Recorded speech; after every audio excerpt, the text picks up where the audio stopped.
Conference of the United Nations on International Organization is now convened. The United States and the Soviet Union are now among the chief artisans of the new international order.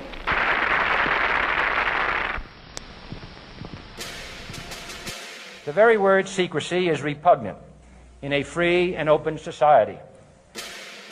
Memorandum, dated 19th of June, 1964. Subject, Soviet research and development in the field of direction and control of human behavior.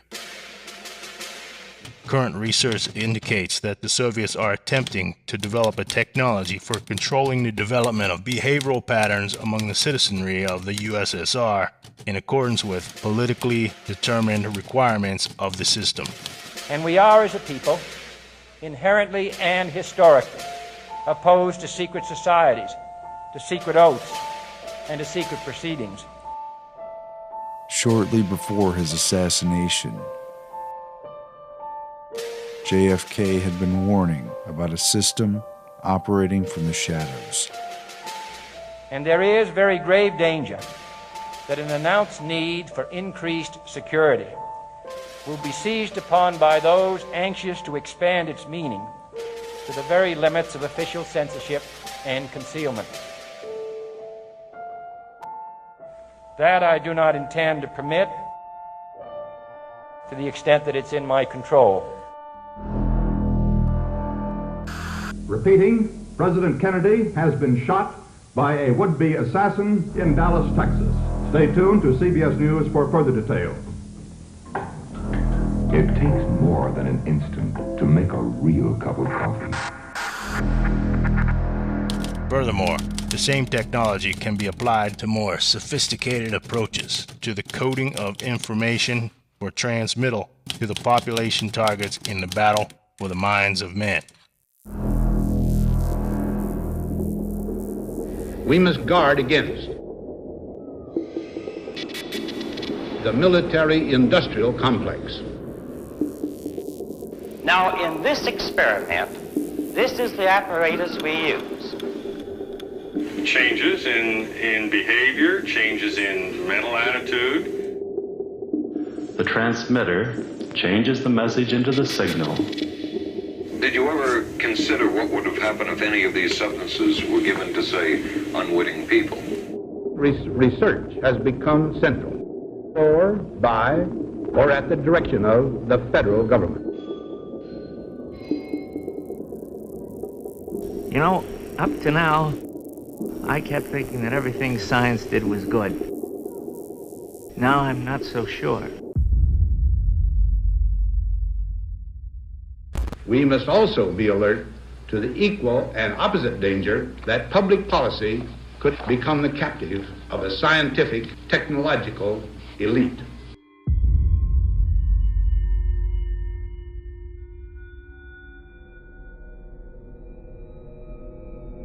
On April 13, 1953, newly appointed CIA Director Allen Dulles signed off on MKUltra, the CIA's top-secret mind control project.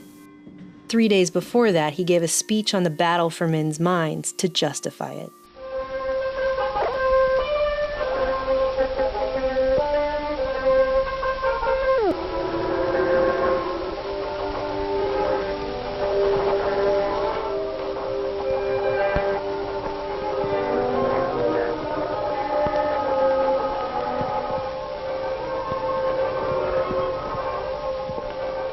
For Dulles, it was a missive into a newly declared battle for the minds of men, and would come just weeks after he became CIA director, as a countermeasure to Soviet, quote, brainwashing.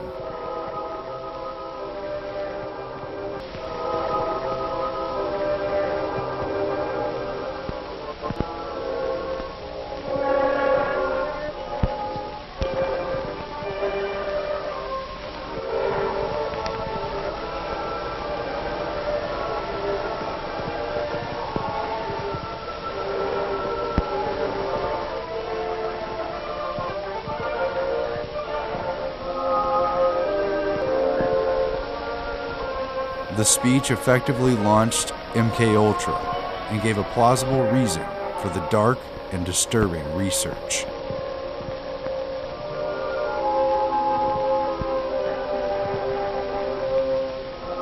Dulles would sign the memo, creating the CIA's most notorious secret research project just 3 days later, and ironically only a few weeks after the death of Stalin, who had ruled Soviet Russia for 25 years with an iron fist.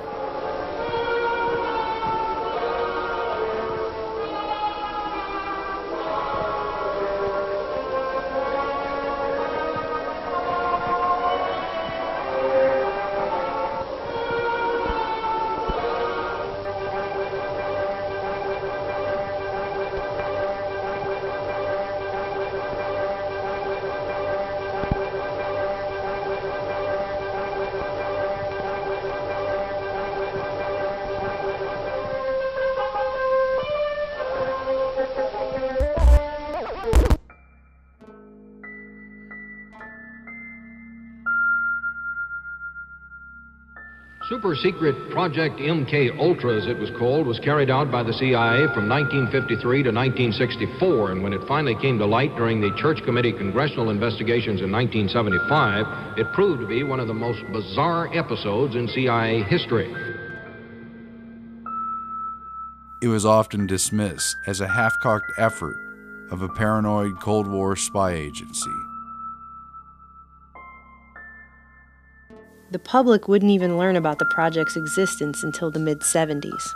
NBC News has new information on mind experiments done 20 years ago without the patient's knowledge, experiments funded by the CIA.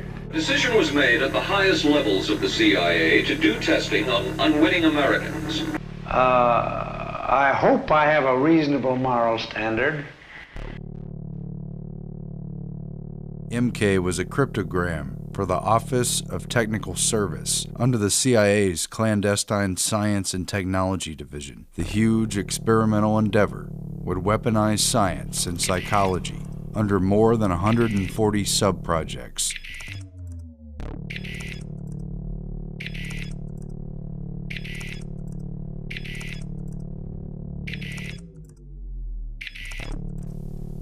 But it was really about controlling human beings, both individually and en masse, in every way researchers could dream of.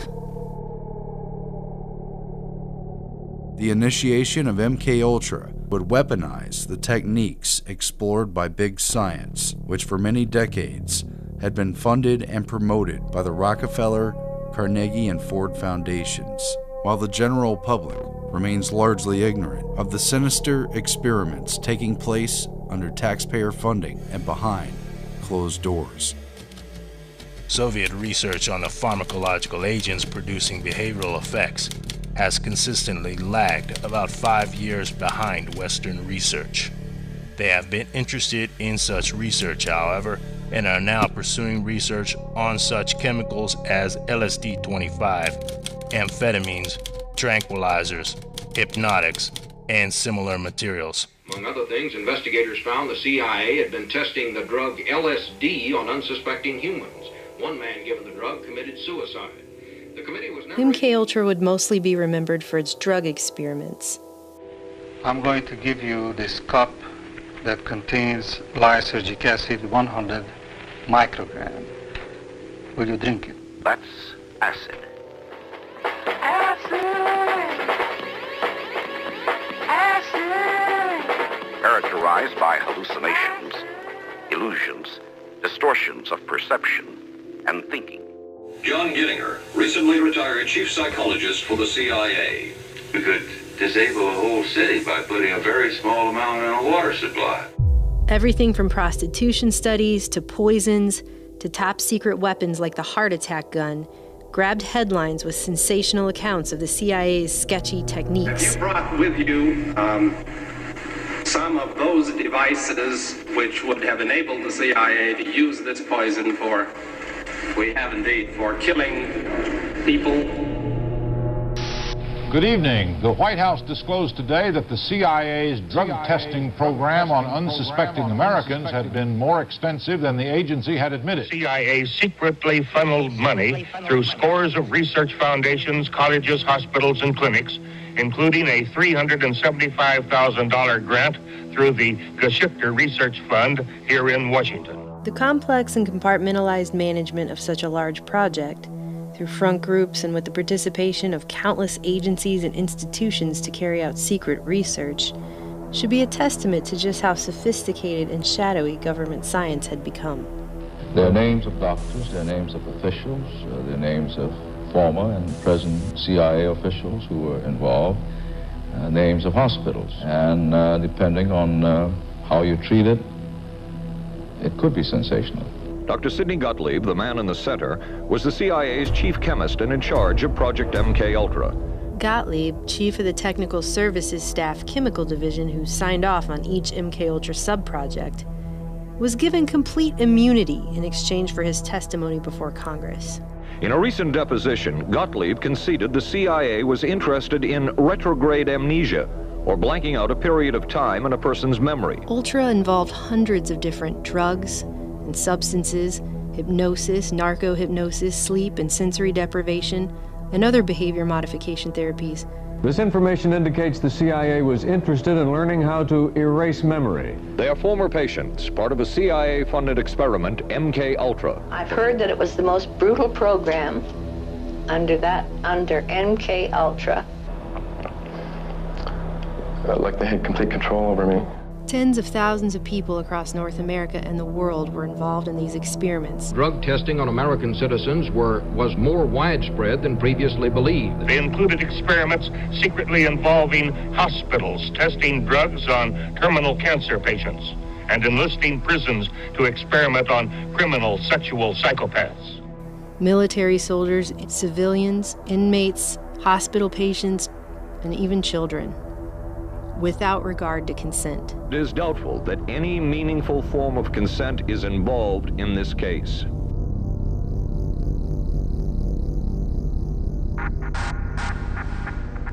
Virtually no aspect of potential control of human beings went untested. The work was done by the late Dr. Ewan Cameron. It involved extensive use of potentially dangerous drugs, excessive electric shock treatment, and endless tape-recorded messages to sleeping patients. Dr. Cameron wanted to erase, rewrite, and program the mind and the person with all new thoughts and behaviors. And he used CIA and Rockefeller Foundation funding to do it. Cameron wrote, this was the way to make direct, controlled changes in personality. Is that what you were interested in?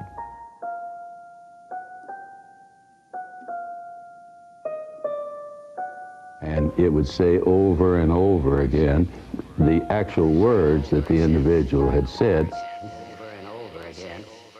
And Dr.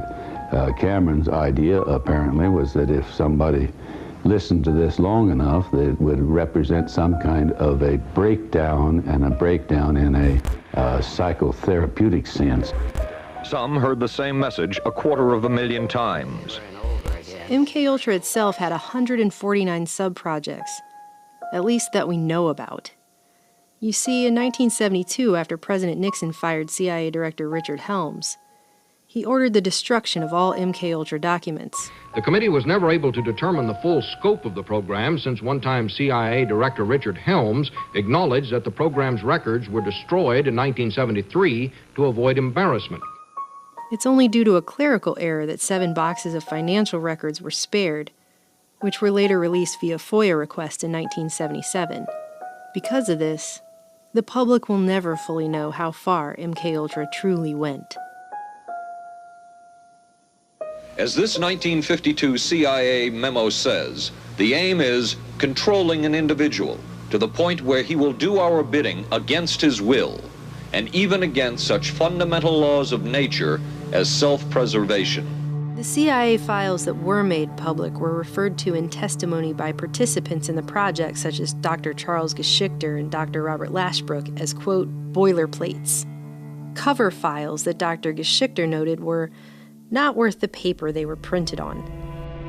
So while we'll never truly know the particulars of the MKUltra sub-projects, what we can gather from these so-called boilerplate cover files is bad enough. The CIA did have a great interest in amnesia. Subproject 23 tested the effects of certain drugs on the central nervous systems of terminally ill cancer patients. Subproject 87 talked about purification of extremely high-potency allergens with, quote, greater potentiality. Subproject 115 studied the mentally disturbed in their environment to gain further insight into influencing human behavior.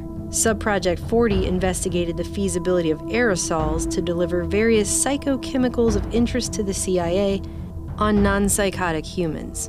Subproject 128 tested a method of rapid hypnotic induction, while Subproject 138 involved body antennas, personal tagging, radiant energy measurement, and remote polygraphs.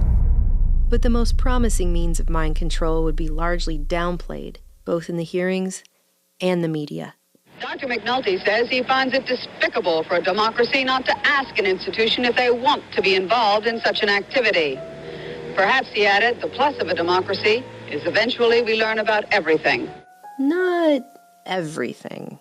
At no time has the CIA engaged in any political activity or any intelligence activity that was not approved at the highest level.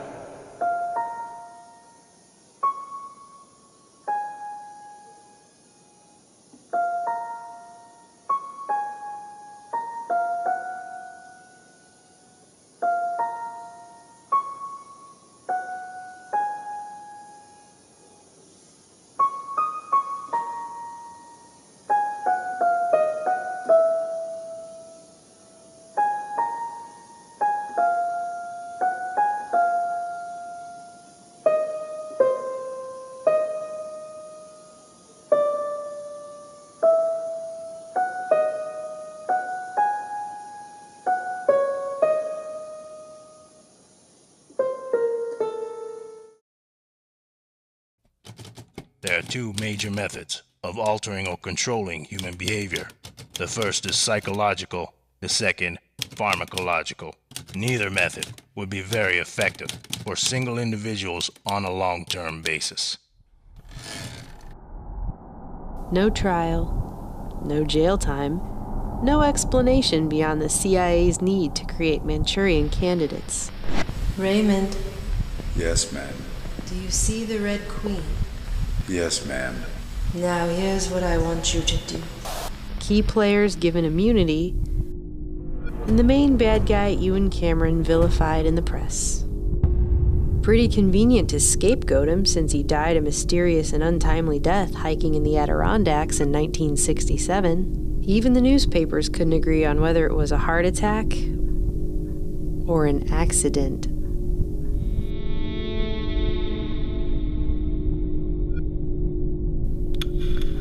No one knew that some of the men directly involved were the most well-respected and celebrated names published in leading scientific journals and defining the fields of psychology, psychiatry, and neurology. Men who simply went on treating patients as if nothing ever happened. And no one fully grasped that MKUltra was simply a dark hallway in a much larger labyrinth.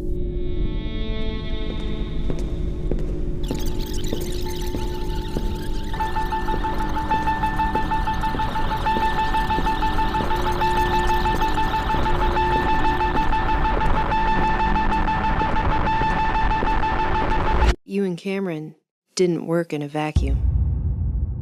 Allen Dulles and Ewan Cameron were acquaintances who crossed paths in their OSS days as psychology increasingly affected warfare. Cameron was on the medical panel for Nuremberg and assessed Rudolf Hess after he claimed amnesia. And that the only defect from which he is suffering is forgetfulness about what happened before he flew to England.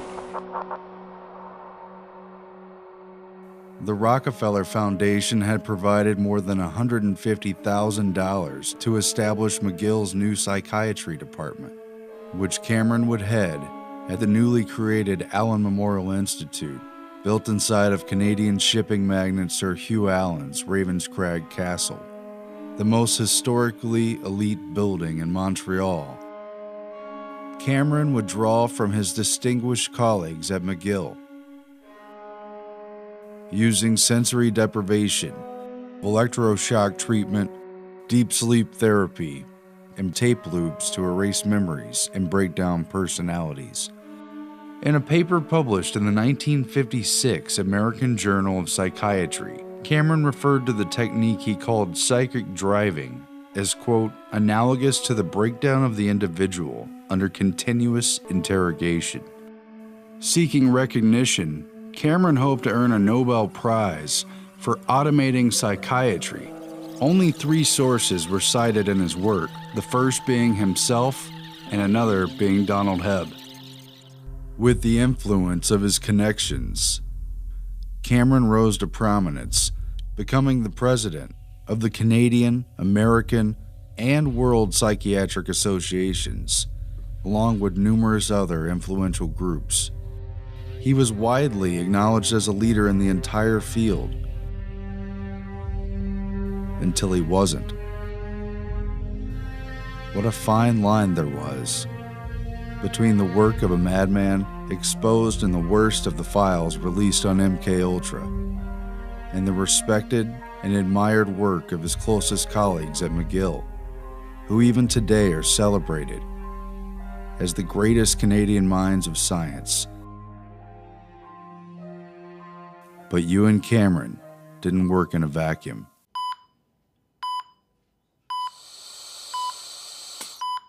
Stimulation at point 2, sensation in thumb and index finger, quivering, tingling.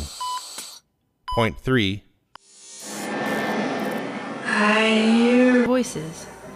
It is late at night, around the carnival somewhere. 1934, Montreal, Canada, McGill University. Dr. Wilder Penfield had already mapped out much of the cerebral cortex by placing electrodes on the brains of his epileptic patients. Point 4. Some sort of traveling circus. I just saw lots of big wagons that they used to haul animals in. The Rockefeller Foundation spent more than $1.25 million to create McGill's Montreal Neurological Institute and recruited Penfield to head it after ruling out basing his controversial research in New York. The medical ethics differed slightly in Canada, and reforms of the 1930s emphasized the character and reputation of doctors over any legal burden on their conduct. To satisfy this, Dr. Penfield conducted, quote, treatments of last resort on only the most serious of epileptic patients. During my life as a brain surgeon, it has been necessary to operate on a good many men and women, good many hundreds,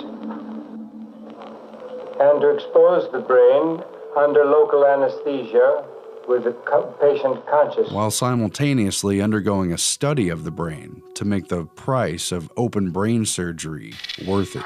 If I stimulate again, a little lower down.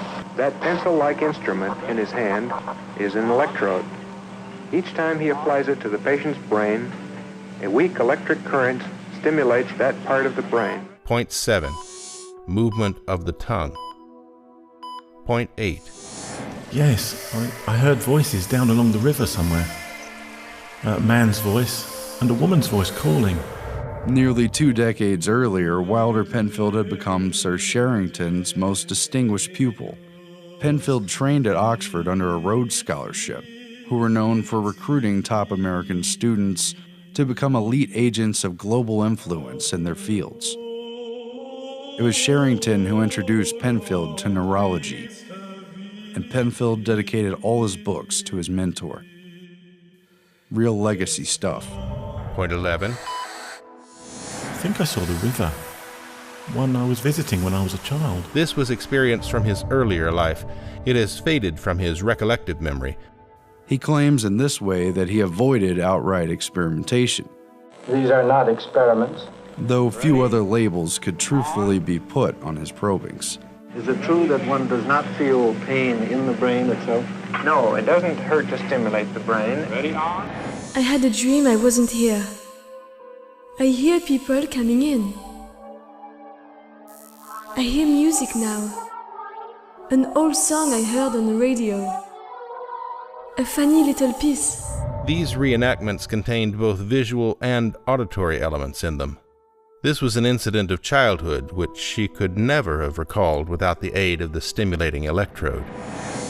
You'll see how it evokes a body movement or a sensation.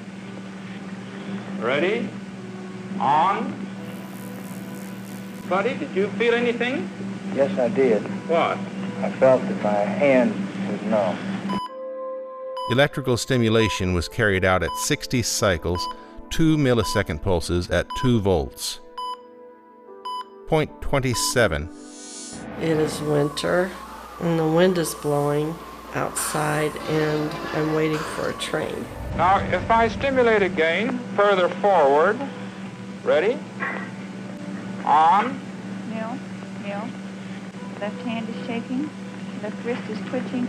Left wrist is twitching. He's awake through all this? He's awake through it all. Left wrist is twitching. He can tell the surgeon things that will be helpful to the surgeon in terms of this brain mapping. That's why he's kept awake. That's why he's kept awake. In that process, we have stumbled quite accidentally on the fact that there is recorded in the nerve cells of the human brain a complete record of the stream of consciousness. And Penfield identified their association with areas of the brain for motor movements, for speech, for memory, and other complex brain functions. I seemed to hear little voices then, the voices of people calling from building to building somewhere. I do not know where it is, but it's very familiar. They seem to be run-down buildings. He even found parts of the brain that stimulated auditory and visual hallucinations, and where dreams were stored, or at least stirred from. Dream is starting. There are a lot of people in the living room. One of them is my mother. It is a useful, practical procedure to stimulate the cortex electrically. The electrode recalled the smell of burnt toast in the woman's mind, which had seared into her memory during a key seizure. Dr. Penfield, I smell burnt toast. For this moment, Penfield was later dubbed the greatest living Canadian, even though he was American by birth and he only later took citizenship. The Canadian government even made a commercial about this scene to celebrate his life. We just called him the greatest Canadian alive. Penfield destroyed the associated part of the brain and she was, quote, cured. But not all patients were so lucky. A patient referred to as DT became speechless during the removal of a large portion of the dominant side of his brain and died of pneumonia a week later, withdrawn and unable to speak. Despite the deliberate destruction of the man's brain, Penfield somberly noted that the autopsy showed no obvious cause of the speechlessness or of his death. For Penfield, these risky experimental surgeries were worth it. He was creating what was known as the homunculus, a veritable map for the outer cortex, and a code towards understanding the inner workings of the brain. Under Penfield, McGill became a gravity, a central focal point for future research to orbit around. Not so much for the cure of brain diseases like epilepsy, though that too would move forward, but in the quiet conspiracy of brain doctors and their patrons who would become determined to identify the buttons of the brain and push them for shadowy agencies of the government. In the trenches of neurophysiological control was Donald Olding Hebb, a Canadian who started at McGill in education, left finding influence in experimental psychologist behaviorist Carl Lashley. Hebb returned to McGill in 1937 under a Rockefeller Fellowship to work with Dr. Penfield. Penfield's homunculus provided Hebb with a map to behavior inside the functions of the brain. By the time he published his seminal 1949 work, The Organization of Behavior, he'd spent more than a decade and a half studying learning. Learning in the neurological sense of actions in the brain, and learning in the sense of conditioned behavior. The brain, a pulpy mass of cells and fibers. Bonding, imprinting, and early experiences had a huge influence in the development of personality and could be used to predict future behavior as well. We have to learn through our own past behavior the significance of the impressions our sense organs bring to us. And if it were true in primates and other higher animals, it may also be true in humans. Donald Hebb was placed at the head of McGill's psychology department. The work at McGill provided a new blueprint for conquerors of the mind to follow, and the military and national security agencies wasted no time in seizing upon its dark potential. In June 1951, a clandestine meeting on MKUltra precursor projects Bluebird and Artichoke was convened at the Ritz-Carlton Hotel in Montreal to coordinate what else? Mind control research. Professor Donald Hebb, who had been secretly placed at the head of behavioral research for Canada's Defense Research Board, was a key participant, along with 2 Americans identified in meeting notes simply as CIA. Dr. Hebb provided an approach to the military application of confessions, interrogations, and the use of psychological coercion to change one's beliefs and values that was based around sensory deprivation, the simplest path to intervention in an individual mind. Hebb proposed that, quote, cutting off all sensory stimulation, the individual could be led into a situation whereby ideas, etc. might be implanted, that a mind plucked from reality through shutting off the senses could be easily softened, remolded, or even shattered. The psychological aspects of behavior control would include not only conditioning by repetition and training, but such things as hypnosis, deprivation, isolation, manipulation of guilt feelings, subtle or overt threats, social pressure, and so on. Tests are being conducted in Canada. He quickly received ample funding from the Canadian government, a CIA front group, and foundations like the Rockefeller and Ford Foundations to test out his sensory deprivation theories on graduate student volunteers at McGill. Looks to me like he's been in an accident.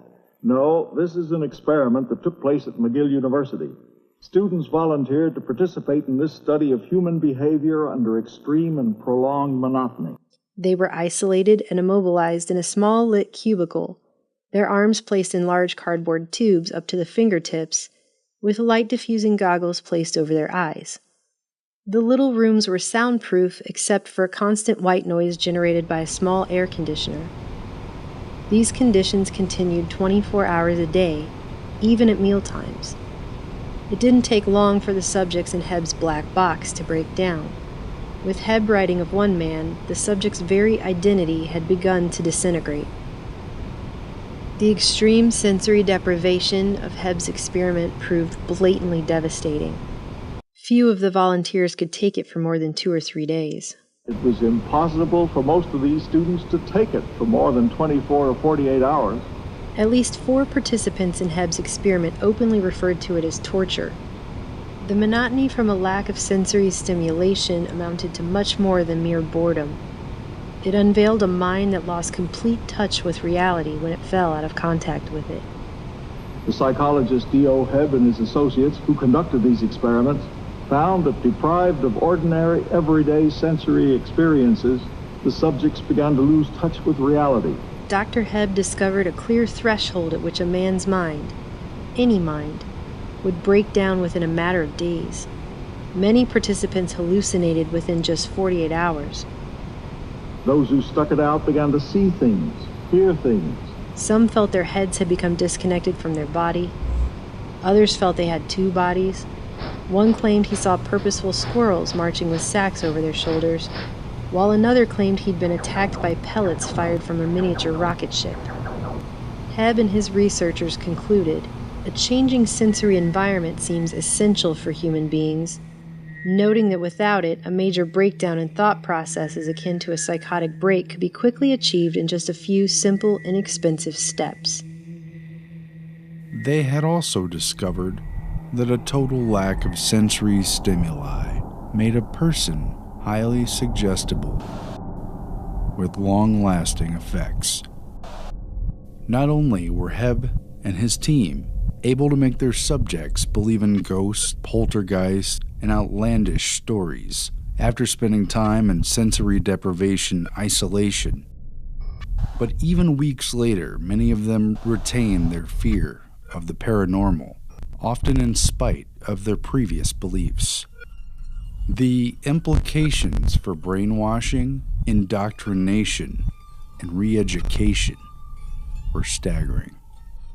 Although the Canadian government and intelligence agencies had classified Hebb's work, it leaked out through stories from the volunteers, raising questions in Congress in the mid-50s. National Institutes of Health Director Robert Felix testified at a hearing that if you deprive someone of their senses for long enough, they will become totally disoriented in time and space and in their entire thought process. Without external stimuli, one is left in a closed circuit. Thoughts will go round and round and round in an endless loop. When the information is fed back in, and it's the only information available, what else could be the result? But that even nonsense would be a logical conclusion. When isolation is used as a weapon, Dr. Felix made clear,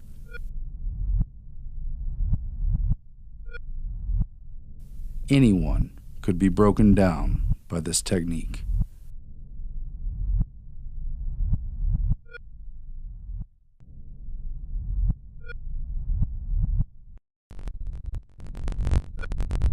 In the coming years, Hebb and Pinfield were surrounded by MKUltra research at the epicenter of McGill neuroscience. The two trained numerous acolytes who would spread their influence in the field across the globe. One of them was Dr. Maitland Baldwin, a protege of Hebb and Pinfield's who also studied removal of the brain at McGill. Baldwin was known for his bizarre monkey experimentation, which involved giving LSD to monkeys after surgically removing portions of their brains. He also transplanted the head of one monkey onto the body of another, that kind of stuff.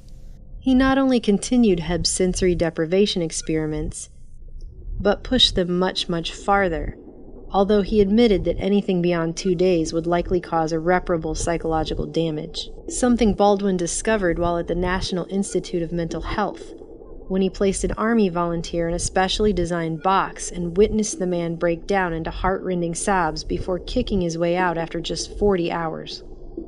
Baldwin felt certain that the cruel yet simple technique of sensory deprivation could break anybody. Regardless, authors Alfred McCoy, John Marks, and others have reported that Baldwin was quite willing to do terminal-type experiments in this area if the CIA would provide him with expendable subjects. History claims it was actually the CIA who declared Baldwin's proposal as immoral and inhumane. I hope I have a reasonable moral standard.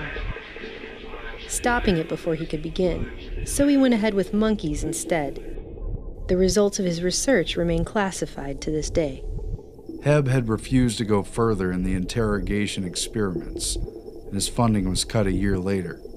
Hebb wrote to the Canadian Defense Board, expressing his frustration at doing the thankless work for the CIA while his research was suppressed and not allowed to be published. While the CIA turned to Hebb's colleague at McGill, Ewan Cameron, to continue the experimentation that Hebb had begun. Author Alfred McCoy claims that a lawsuit forced the Canadian government to admit Hebb's close ties with the CIA, including a 1963 briefing that coincided with the release of the agency's Kubark Manual, the counterintelligence interrogation and psychological torture manual based largely on Hebb's findings, in addition to granting Hebb a special CIA security clearance in 1964. Ultimately, Hebb, a respected university figure, was willing to go only so far with his debilitating research.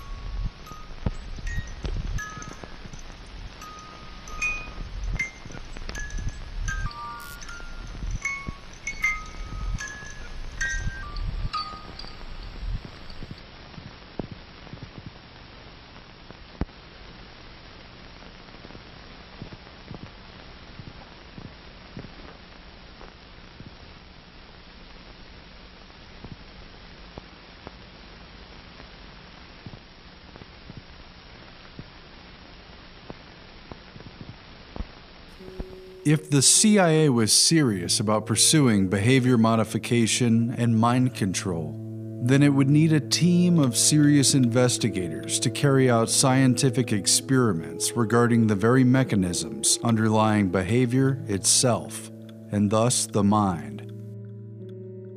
And the essential question, is man programmable like a machine? Like a machine? Like a machine? In watching an electronic data processing system in operation, you are struck by how few people are involved.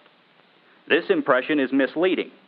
There are more people behind the scenes than first meets the eye. During the early 1950s, Dr. Hebb had taken part in the CIA's top-secret Project Bluebird, which aimed to develop techniques to get people to, quote, sing like a bluebird, even against their own will.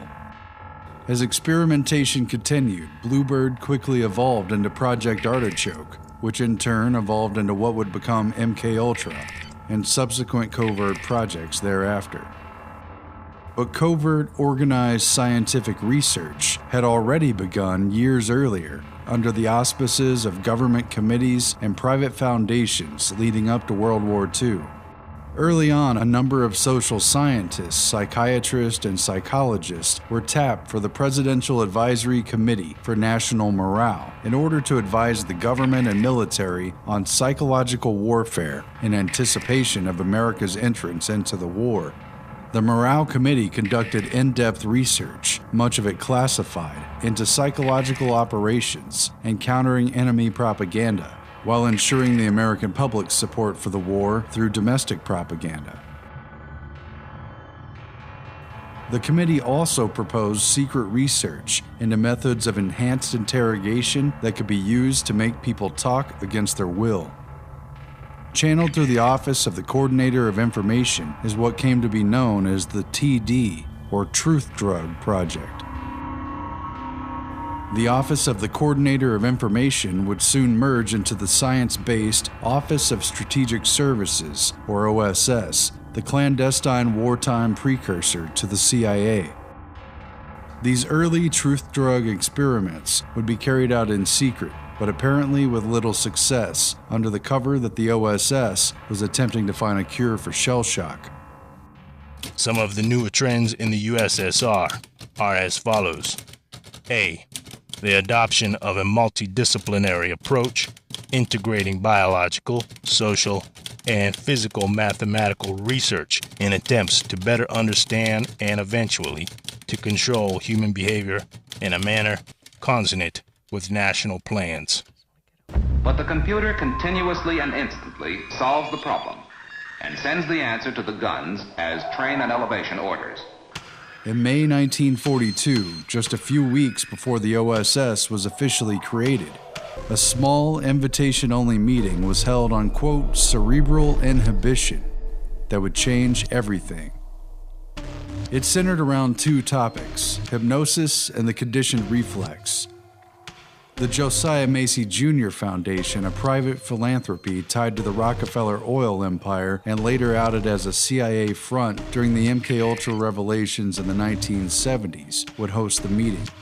Macy's Foundation president and neurologist Frank Fremont Smith, well connected to an inner core of elite scientific operatives, brought together a cross-disciplinary panel of ranking academics deeply meshed within both the scientific agenda of the major private foundations and the wartime intelligence effort to weaponize science in light of technological advances.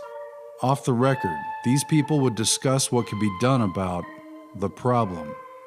Chairman Warren S. McCullough, a neurophysiologist at the University of Illinois' Neuropsychiatric Institute, who fancied himself an investigative philosopher of the nervous system in relation to human consciousness. Special stress is laid on a competent neurological examination. His cybernetic quest to understand the brain-mind problem would come to be known as second-order cybernetics. Anthropologist Margaret Mead and her husband, social scientist Gregory Bateson, members of the Morale Committee, who would quickly become OSS agents, using foundation and military grants to study cultures at a distance, break down psychology of groups, and design black propaganda. And their upstairs neighbor, Macy's Vice President Lawrence K. Frank, who directed the Rockefeller Foundation Child Development Program and influenced behaviorist changes in public schools that would lead to the federal Head Start program. Physiologist Arturo Rosenbluth of Mexico City, who studied homeostasis and biological organisms under frequent Macy's Foundation collaborator Walter B. Cannon. Rosenbluth's work with math prodigy Norbert Wiener was now on the verge of a breakthrough that would alter our society forever. And psychoanalyst Lawrence Kuby, another member of the Morale Committee who would carry out unethical truth drug research for the OSS alongside future MKUltra contractor George Hunter White. This man worked on some of these programs. He would write of his work, "It was fun, fun, fun." Kuby would later reflect on his experiments on prisoners with White, writing, "I look back fondly on those days. What great fun we had." Trained in psychiatry and later as an experimental neuropathologist at the elite Rockefeller Institute for Medical Research, Kuby studied under Penfield's mentor, Sir Sherrington at Oxford, where he developed a significant theory that neuroses escalate due to excitation waves that build up tension by cycling through closed loops in the nervous system. The leading topic at the 1942 Macy's Conference was the covert use of hypnosis, presented by FBI asset Milton H. Erickson, a pioneer of implanted hypnotic suggestion, who would later contract with both the OSS and CIA. I understand you've never been hypnotized. No. Close your eyes. Take a deep breath. Let it seem to you as if many minutes had passed, and you're beginning to learn to go into a trance. That's right. That's right. I want you to go deeper and deeper into the trance.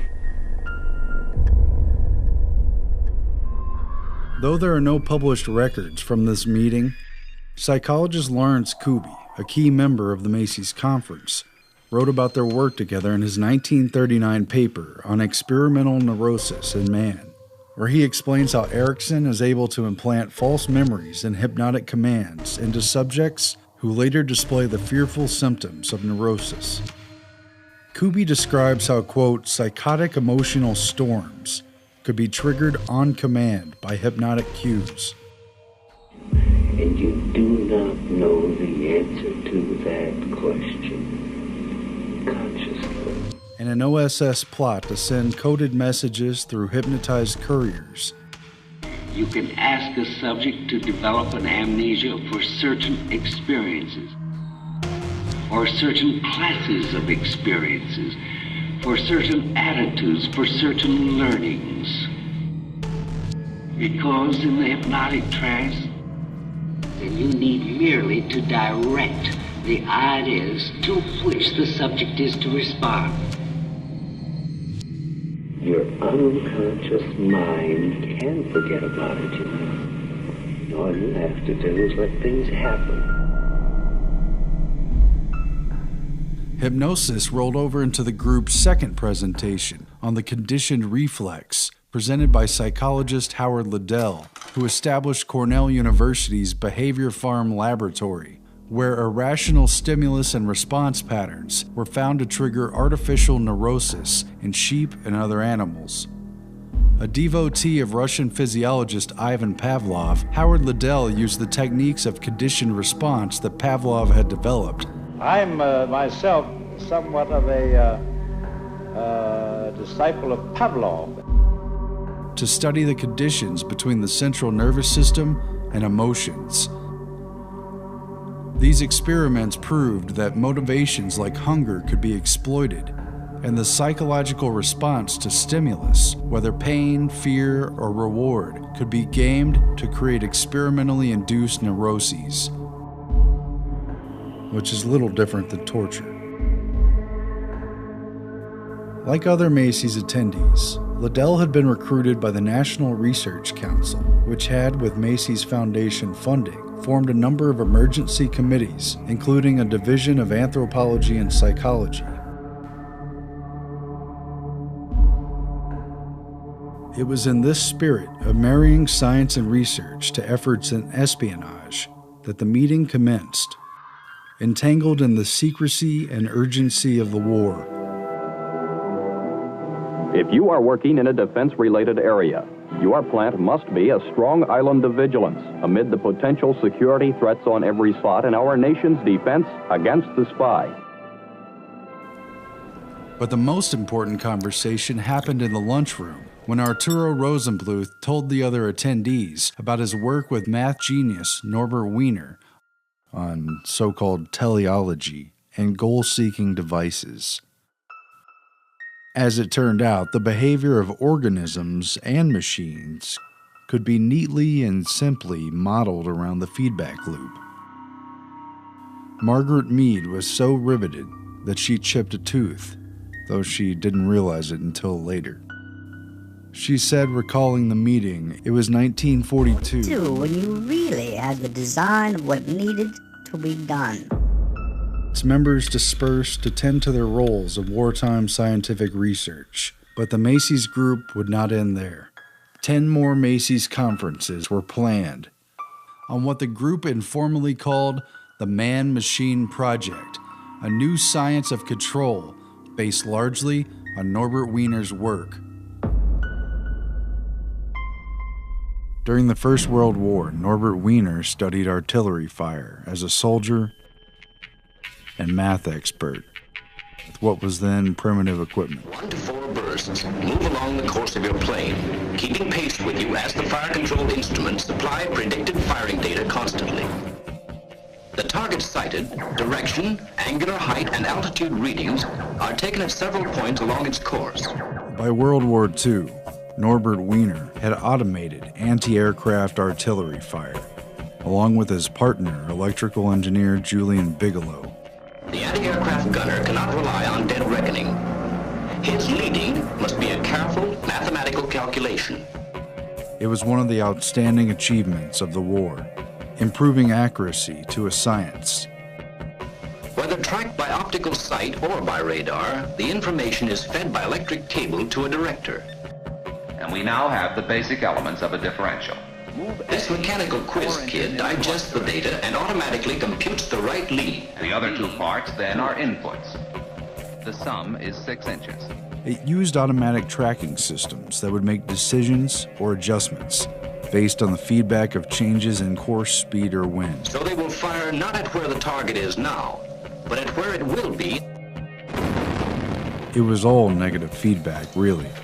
The calculus of the space of what hadn't quite happened yet, like a duck hunter.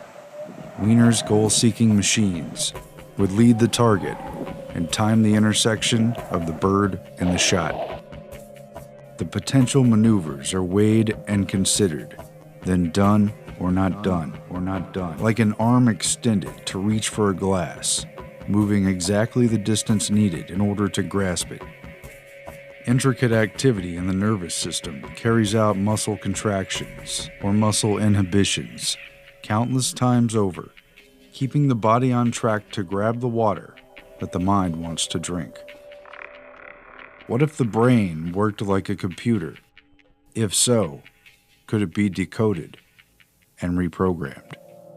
You could see from this that if you knew when to make changes and what changes to make, you could continuously defeat the predictions.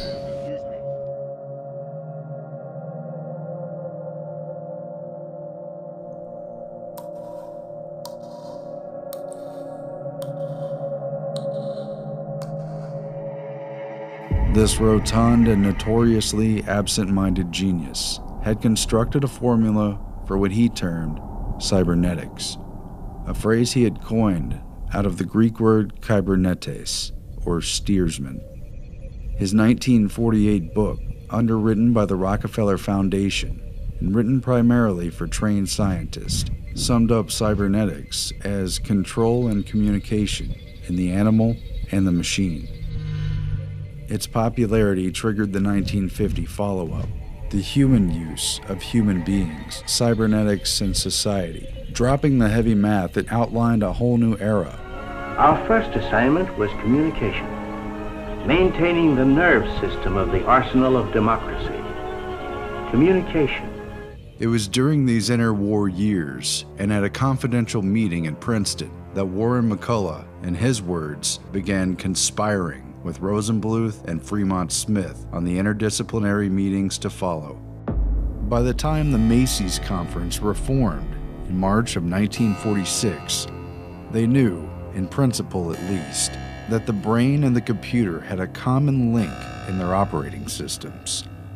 Both work through inputs and outputs, so interface should theoretically be possible.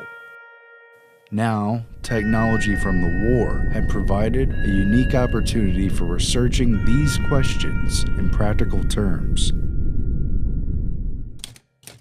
The outstanding feature, in addition to the interdisciplinary approach, is a new concern for mathematical approaches to an understanding of behavior. Particularly notable are attempts to use modern information theory, automata theory, and feedback concepts in interpreting the mechanisms by which the second signal system, i.e., speech and associated phenomena, affect human behavior. The first official Macy's Cybernetics Conference was held in March 1946, just a few months before the passage of the National Mental Health Act, which gave the federal government a new mandate, not just to treat, but prevent mental illness, establishing the National Institute of Mental Health. Known during the first 6 meetings by the longer title, Circular Causal and Feedback Mechanisms in Biological and Social Systems, these cybernetic conferences combine the innovators of the physical and biological sciences with those of the psychological and social sciences to tackle the, quote, comprehensive study of man. Thus, the core Macy's group expanded to include Norbert Wiener, an MIT mathematics professor and child prodigy who earned his PhD from Harvard at age 17 and studied under mathematician and political philosopher Lord Bertrand Russell, author of the seminal book establishing the modern rules of logic.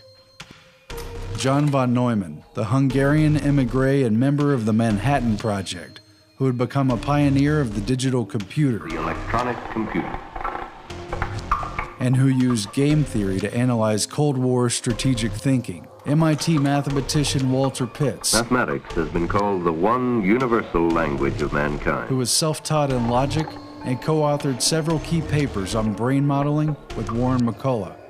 Raphael Lorente Deneau of the Rockefeller Institute of Medical Research, who had obsessively chronicled the action potentials of neurons and noted their compatibility with electronic and digital systems.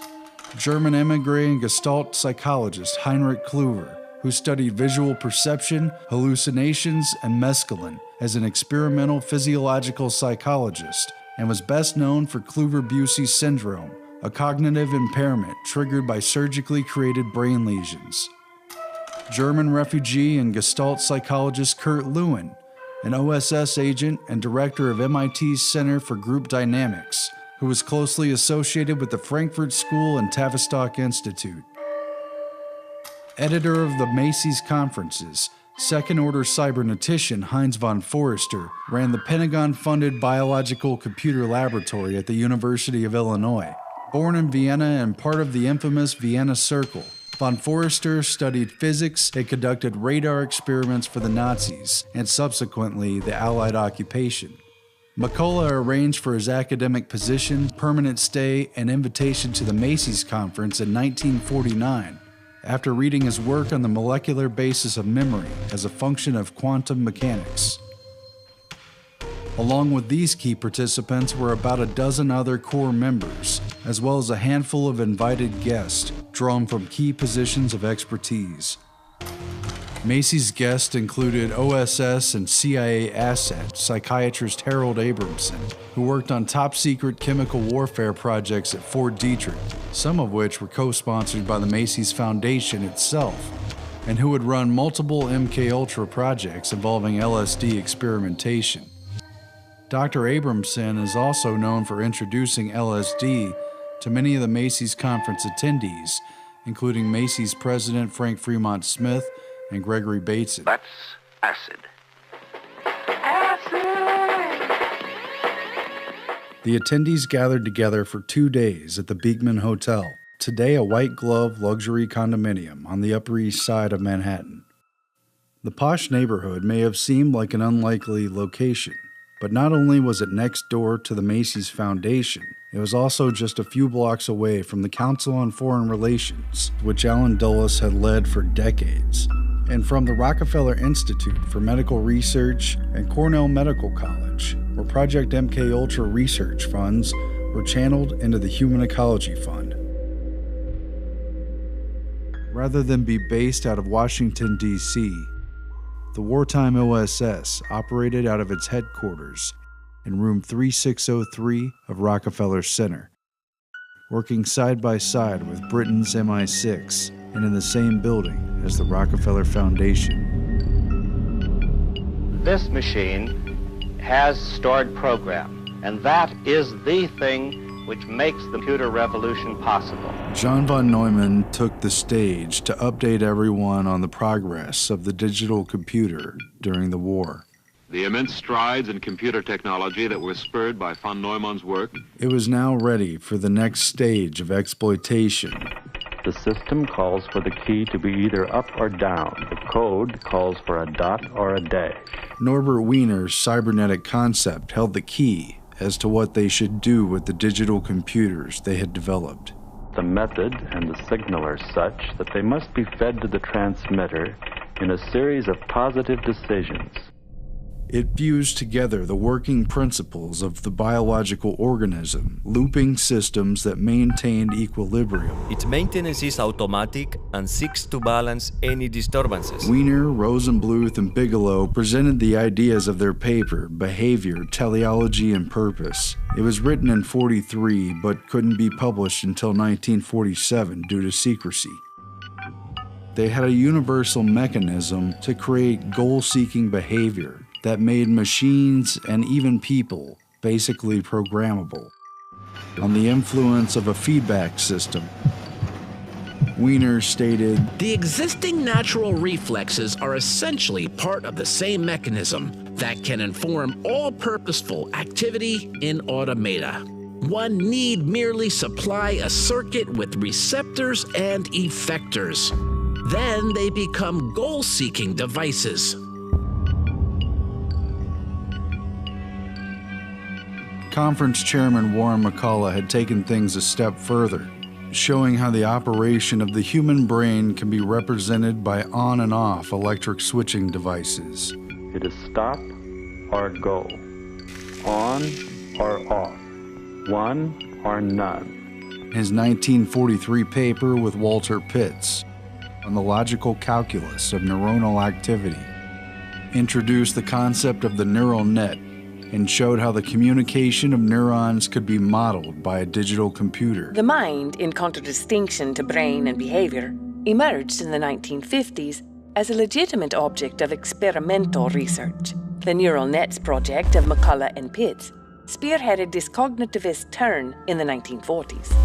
Science of mind thus became a science of signals based on binary logic.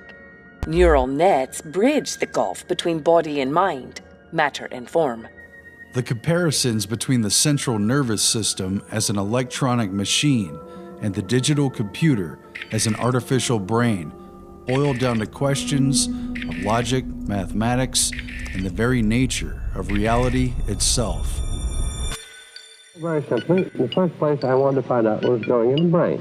For McCullough, it was always an esoteric quest to find the nature of reality in quantifiable and technical terms. Head of the Department of Cybernetics at MIT, psychologist, psychiatrist, neurophysiologist, engineer, mathematician, American, a confirmed eccentric, a genuine Renaissance man. The first answers to his questions came during the tail end of World War I. Yale's wartime ROTC training instructor in chemical warfare was none other than Professor Bertram Borden Boltwood, head of the chemistry department and an expert in chemical warfare. Boltwood, who'd come from a wealthy family of skull and bones initiates, was on the front lines of discovering the inner world of the atom, and the first to discover evidence of radioactive decay of uranium and lead. A chosen initiate, Professor Boltwood invited young McCullough to his home to discuss the hidden history of science from its mysterious beginnings. It was just before the Great War ended that he invited me to his home for an uninterrupted talk. He complained to me of his increasing forgetfulness and asked me to spend one evening, 5 p.m. to 5 a.m., with him to illuminate the larger picture. He grabbed me by the hands and intently revealed to me the hidden history of science from its mysterious beginnings. Knowledge was passed down through the centuries and closely guarded by the initiates. Between ancient Egypt, Mesopotamia, the Phoenicians, Babylonia, and beyond. All shared the mysterious keys to governing early civilizations. Cybernetic at heart, these inherited secrets fueled the minds of the ancient philosophers and mathematicians. And thereafter, priest classes, secret societies, and elite organizations of learned men. After summing up this history of scientific progress, he paused. The room went silent. And he said, if you want to get behind the fake explanation of how our world comes to be as it is, then you must find the facts for yourself and accept nothing in addition but logic and mathematics. In an interview years later with counterculture icon Stuart Brand, Margaret Mead and Gregory Bateson admitted that McCullough constructed the meetings around a, quote, grand design, shaping who would speak and in what order over a 5-year period. When Brand asked Bateson what McCullough's grand strategy was, Bateson simply replied, "Who knows?"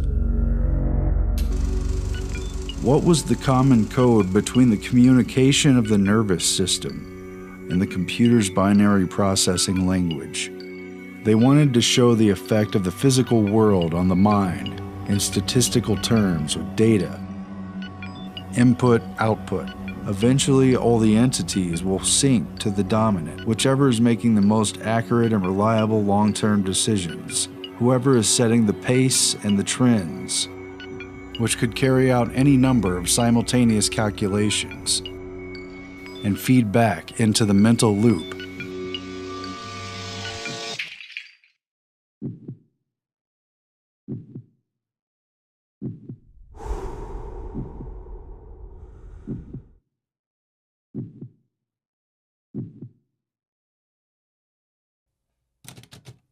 Implied by this research was the hope for a technology for controlling behavior via the second signal system, using information inputs as causative agents rather than chemical agents, electrodes, or other more exotic techniques applicable perhaps to individuals rather than groups.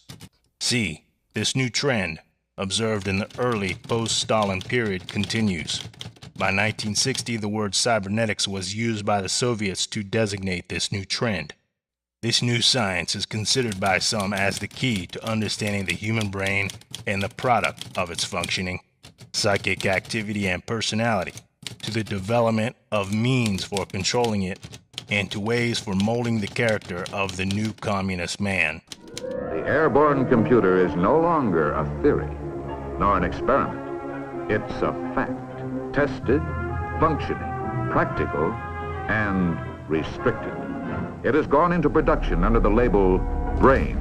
Macy's was meshing the power of language, communication, and the symbolic exchange of information with the biological modes of control, sowing seeds in 1,000 directions. A psychologist was involved in this experiment, along with a biophysicist and a physiologist. This was the birth of personal computers, robotics, satellites, and artificial intelligence. From the very beginning, models created in the digital computer of the brain were also inversely symbolic of the mechanization of the mind, which might one day be conquered one neuron at a time. As he finds the correct path, he registers the information in his memory. Theseus is an electrically controlled mouse. He has the ability to solve problems by trial and error means and then remember the solution. And something perhaps akin to a brain. a counterpart to Macy's. The Ratio Club was formed in 1949 in the UK. McCullough gave the keynote at the first meeting.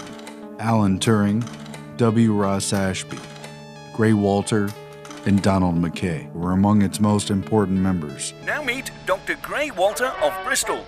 His mechanical tortoise has an electronic brain which functions like the human mind, sensitive to both light and touch. Dr. Walter says that his electronic toys work exactly as though they have a simple two-cell nervous system, and that with more cells they could do many more tricks. But Gray Walter was more deeply involved in the study of brainwave activity itself. Present-day radio and television techniques afford an opportunity to probe into the brain. Mapping the relaxed states of mind characterized by alpha waves, and Walter was the first to experimentally produce changes in brain waves through the use of flickering light. Now I'm going to flash a bright light at you. Keep your eyes closed, and please try not to move. That's good. Gray Walter had also worked closely with Norbert Wiener, introducing him in the early 30s to the then mysterious field of brainwave interpretation. For each stimulus to a sense organ starts not one, but a train of impulses which are easily followed electrically with a cathode ray or other oscillograph. The discussion began at von Neumann's request, a conversation about consciousness as to whether there is an anatomical substrate for what has everybody knowing things. Von Bonnen held it was probably not cerebral cortex that determined awareness, but more likely something in the midbrain, and I suggested the importance of the thalamus. Fremont Smith went into the different degrees of consciousness from full attention through twilight states to sleep and hysterical amnesias. Molly Harrower described the stimulation of the cortex she witnessed under Dr. Penfield, which did not disturb the patients, yet threw them into a panic when stimulation caused vocalization resembling speech. The distinction between consciousness and awareness. Members of the Macy's conferences, including Frank Fremont Smith, Margaret Mead, Clyde Kluckholm, Henry W. Brosen, and Molly Harrower, also sat on the governing board of the International Committee on Mental Hygiene. Oh my God. Oh no, don't let them take me in there. Headed by John Rawlings Rees, creator of the Rockefeller Foundation-funded Tavistock Institute and the British Army's chief psych warfare expert during World War II. Mental hygiene went global, and a massive conference was convened in London in 1948. Can serve as a springboard for more meaningful discussion and think about the nature of the problem. To mold the post-war New World man, starting inside his own head. Because it enables the individual to fit into an orderly system. Being a member of an organized group offers a basis for emotional stability to every man. Heavily funded by the British and American governments and the private philanthropic foundations, it almost seemed like a global Manhattan Project for the mind was kicking off. But we all have our problems. You've got to pull yourself together, and this will all work out all right. It culminated in a report authored by the Cybernetics Conference members, Lawrence Frank and Margaret Mead, and was titled Mental Health and World Citizenship, which focused on the modifiability of man and all of his social institutions. They come from all sorts of homes, these patients, all kinds of backgrounds. But somewhere along the line, life became too much for them. Political, economic, legal, and religious. His family, his school, and his workplace. How wrong I was. Or no, not wrong, sick. And now that I'm well again, I can't help feeling just a little sad, the way you always do. In order to influence and change the world's behavior, one human being at a time. It stated, quote, "The sciences of man offer the hope of a new approach to the problem of war and a world community, and it is the ultimate goal of mental health to help men to live with their fellows in one world, so that men can live together in peace with each other. Reinforce shock treatment. Help Fred to draw away from his feelings of antagonism and suspicion and move closer to reality. Because of this, they determined, quote, the goal of mental health has been enlarged from a concern about the development of healthy personalities to the larger task of creating a healthy society. But whatever the mode of treatment, it's essential that it be supplemented by an atmosphere of security and calm. The effective hospital must always serve as a refuge for its patients, a place where they can live quietly during that period of reorientation in which they learn how to achieve a better adjustment to the world outside.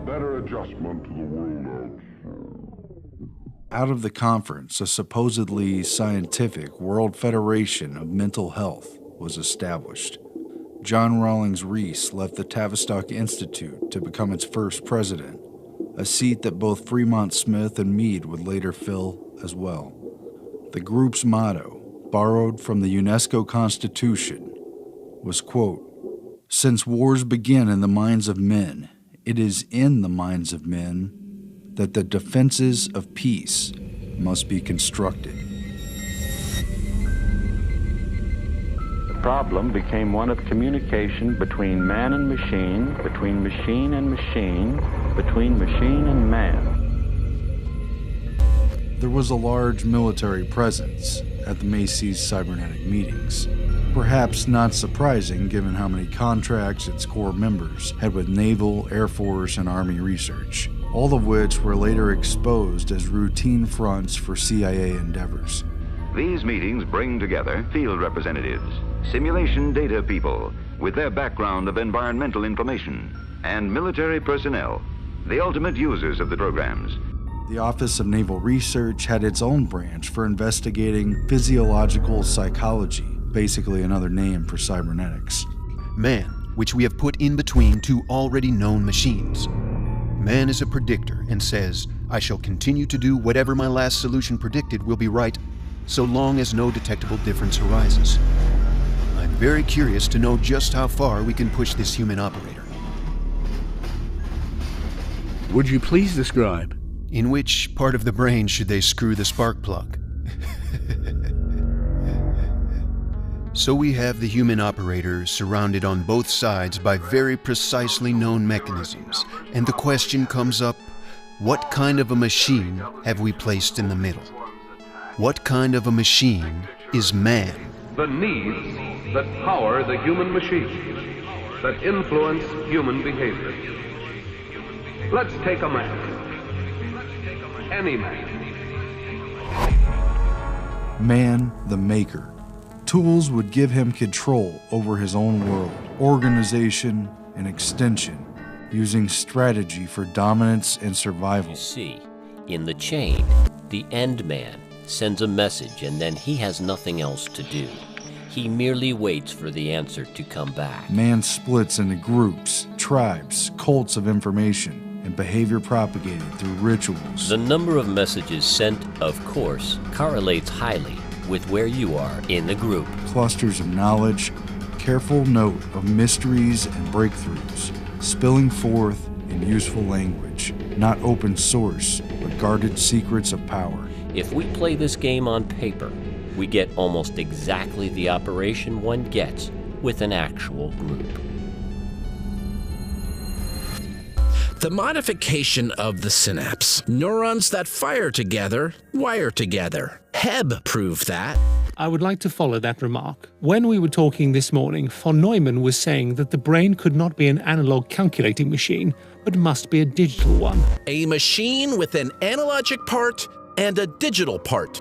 So the analog part is able to create analogies that mirror observed actions in human beings with whom we communicate. Such a device may also use data from previous experience to predict the future. A tapestry woven from the memories of past sensations. What are you? I can't tell where this is Depends on where you walk to. Curiouser and curiouser.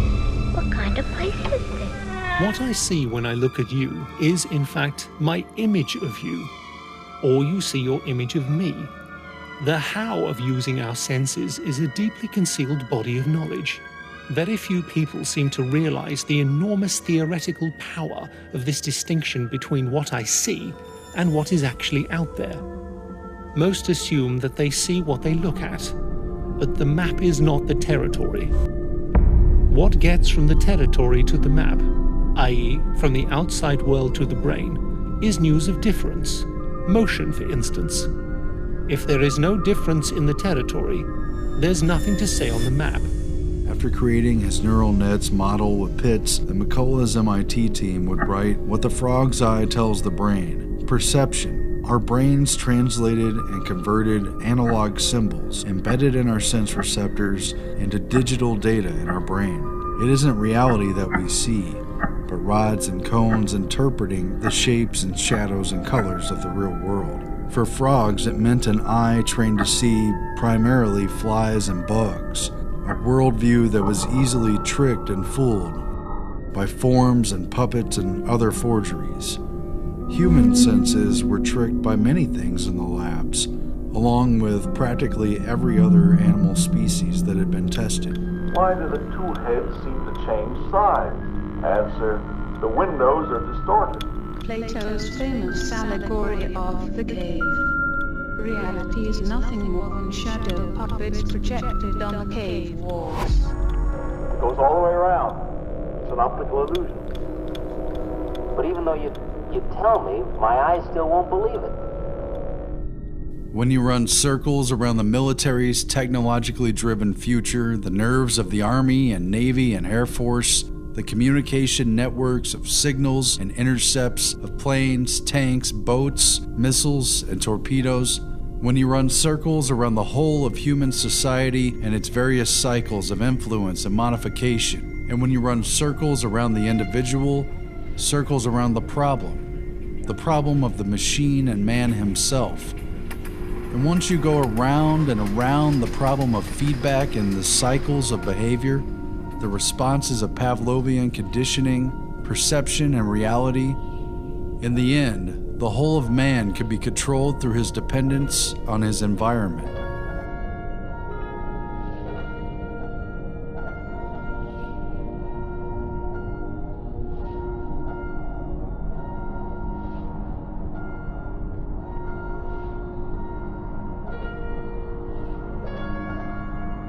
Because the mind is contained within the brain-body mechanism, and thus isolated from the outside world, it is entirely dependent upon information derived from the senses. In other words, the mind is already contained within a natural matrix.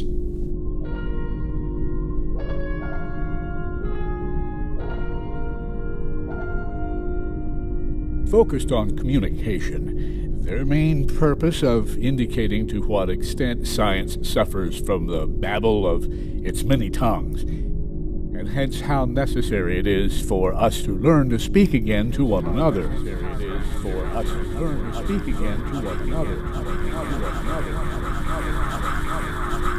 The transmitter previously thought systems must operate message, channel, direct its functioning, see on-off knowledge of electrical impulse transmitted constant feed or information back into the message and delivered to the destination. Many of the cybernetics members were now talking literally about constructing an artificial matrix.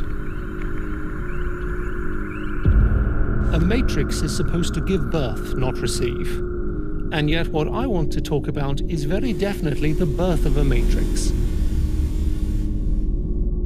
The matrix has been a growing thing, getting more and more complex, wider and wider in its scope, and, I believe, more and more fertile as time has gone on. Pattern comes from pater, the father, a stamp.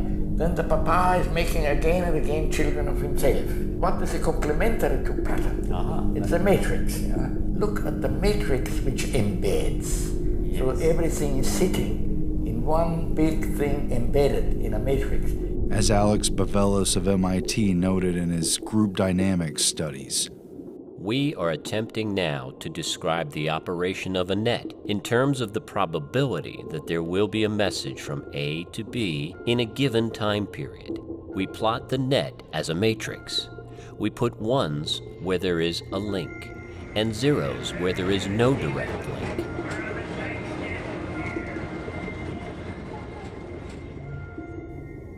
At stake was the unveiling of an entirely new paradigm, one which encompassed a holistic view of control that could potentially govern the world and the mind. The system they came up with required that individuals and society be placed in a common communications network. The eye of the beholder sees a strange new technology. It all centered around man-computer symbiosis. Things are going to be considerably better for a lot of people when and if we ever get changed over to an essentially electronic base. As this network evolved, the internet developed into an artificial nervous system. Like other Macy's attendees, J.C.R. Licklider had been activated by wartime research.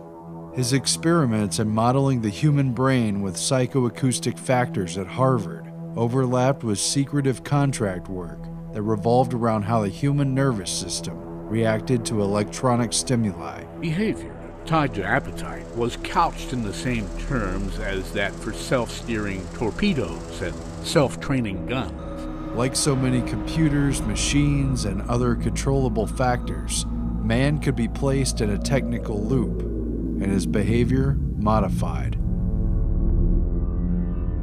Yes, I see. Do go on.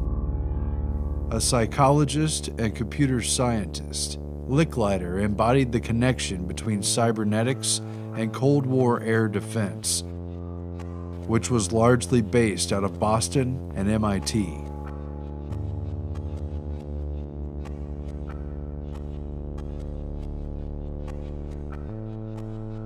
His presence at the 1950 Macy's Cybernetic meeting coincided with his move to MIT and the start of a pivotal but shadowy role in creating the militarized MIT Lincoln Laboratory, the SAGE radar network, and the DEW line, or Distant Early Warning Missile Defense System.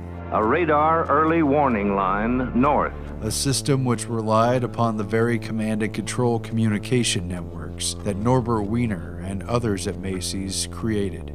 Ultimately, the nerves of the nation's defense were designed to operate like the human nervous system.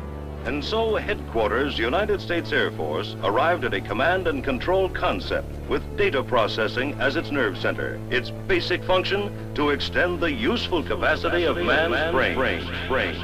Switched to digital communication technology, aided and abetted by satellites. The melding of computers and communication. A fact which influenced Licklider's vision for a networked and interconnected society. And then to interconnect each of the computers to each other to form a fully connected network.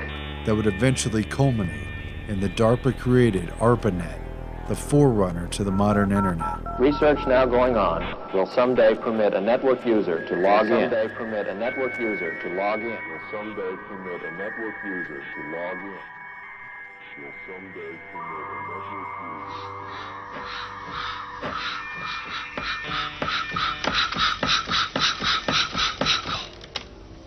The important thing to realize about systems is how they are controlled. And we must get rid of any notion straight away that control is something imposed on the system from outside. It has to be built into it. Let's see how the mechanism works. You see it lifting here, transmitting the message along here, lifting that cam up here, and then shutting off a valve there. That is built into the system. It's called feedback, and feedback is ubiquitous in control systems. At this point, we realize that reality itself is not a fixed thing. As our nervous systems interpret the symbols and signals of familiar patterns and changes, continuously revising our image of the world. Thus, an artificial matrix is inherent, indeed unavoidable. These systems which are minds are circuits of cause and effect. They are cybernetic systems. For me, the system is man and environment. Man sought to control his own kind by way of understanding what governed his actions, starting with the neuron, base unit of mind-body communication. What is cybernetics? A railway train needs no steering gear. The forces required to correct for the buffetings of wind and way are supplied automatically by sideways reaction of the rails against the wheel flanges. A ship, lacking such implicit means of guidance, requires a helm, normally controlled by a helmsman. The Latin for helmsman is jubenator. The Greek, kybernetes. From the first comes our word cybernetics, la cybernetique, to denote the science of government. In the end, cybernetic modification of the human being makes information and its communication the key to control, making reality itself malleable, and our interaction with the technology at hand has created its own feedback derived from our interpreted reality. The world about us is accessible only through a nervous system, and that our information concerning it is confined to what limited information the nervous system can transmit. As this technology captures, measures, and analyzes the world around us, man is programmed and reprogrammed through continuous updates provided by this intermediary. And conditioning comes with it, along with new reflexes. And, specifically, it is a recursive epistemology, and based upon recursiveness of cycles, returning all the time to bite their own beginnings. Cybernetics programmed in the same base human language, self-reflexive cycles, feedback and adaptation. Our very essence is conflicted with the environment and yet dependent upon interacting within it. Yet the old worm Ouroboros is an odd worm, who conceals not only his recursive nature, but also the implications of recursiveness.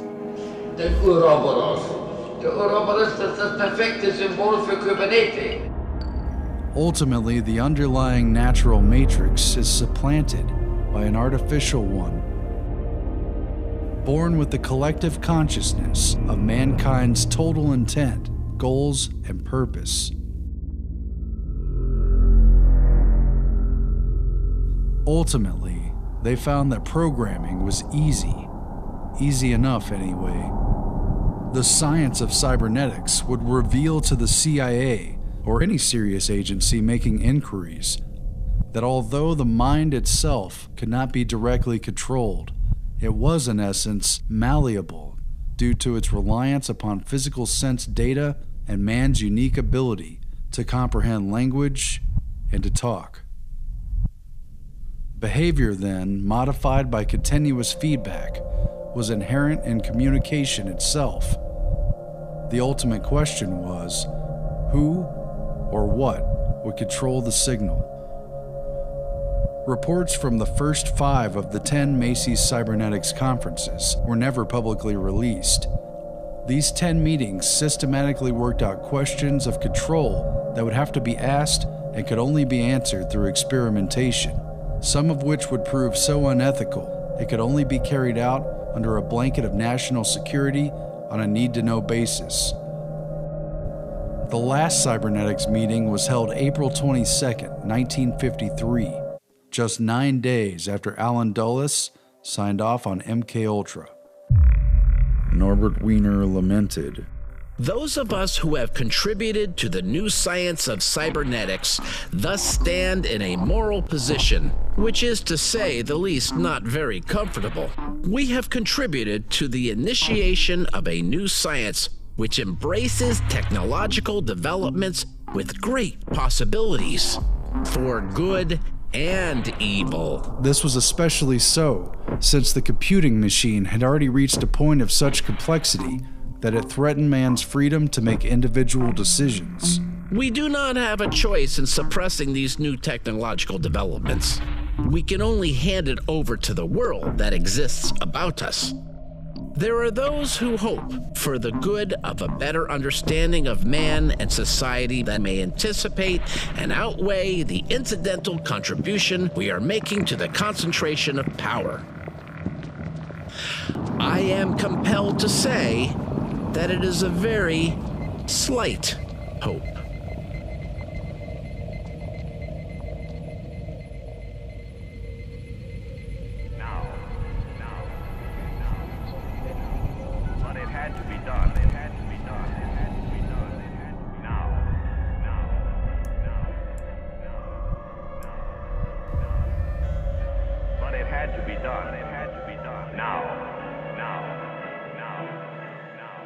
The speed of military and technological development in our century leaves no margin for guesswork, no time for the leisurely trial and error of yesterday.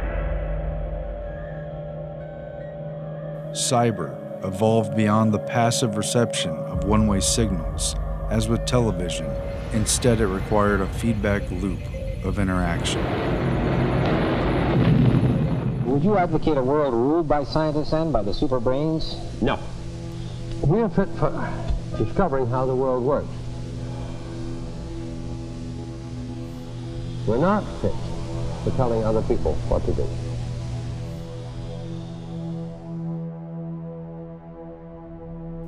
At a conference in 1968, shortly before his death, Warren McCullough remarked, "Man, to my mind, is about the nastiest, most destructive of all the animals.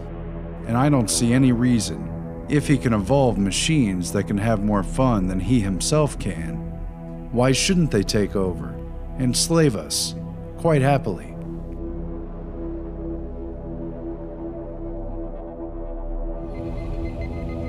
We used to argue about whether a computer can think.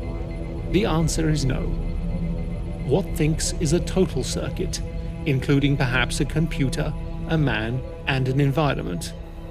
If you could control the environment, control the environment, the environment, the environment, the environment, the environment, all of the circumstances to which the individual must react to the environment in which he lives. Similarly, we may ask whether a brain can think, and again, the answer is no. He has to work by cycles of operation, very much like an ordinary mechanical computer. He does very many complicated things. What thinks is a brain inside a man who is part of a system which includes an environment. If you can get to the man at the switches, if you get to the man at the switches, then you can get to the real man.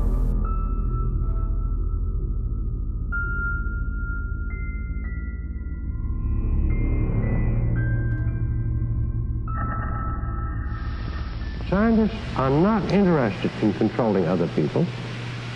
They're interested in finding out how the world really works. Now, look, I'm not even able to run a gang of 20 people, and I've had 50 under me. No.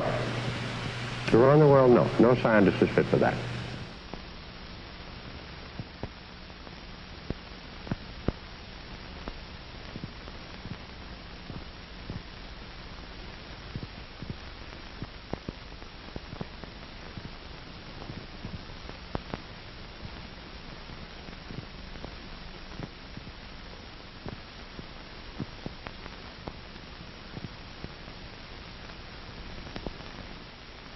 As one Soviet author puts it, cybernetics can be used in molding of a child's character, the inculcation of knowledge and techniques, the amassing of experience, the establishment of social behavior patterns, all functions which can be summarized as control of the growth process of the individual.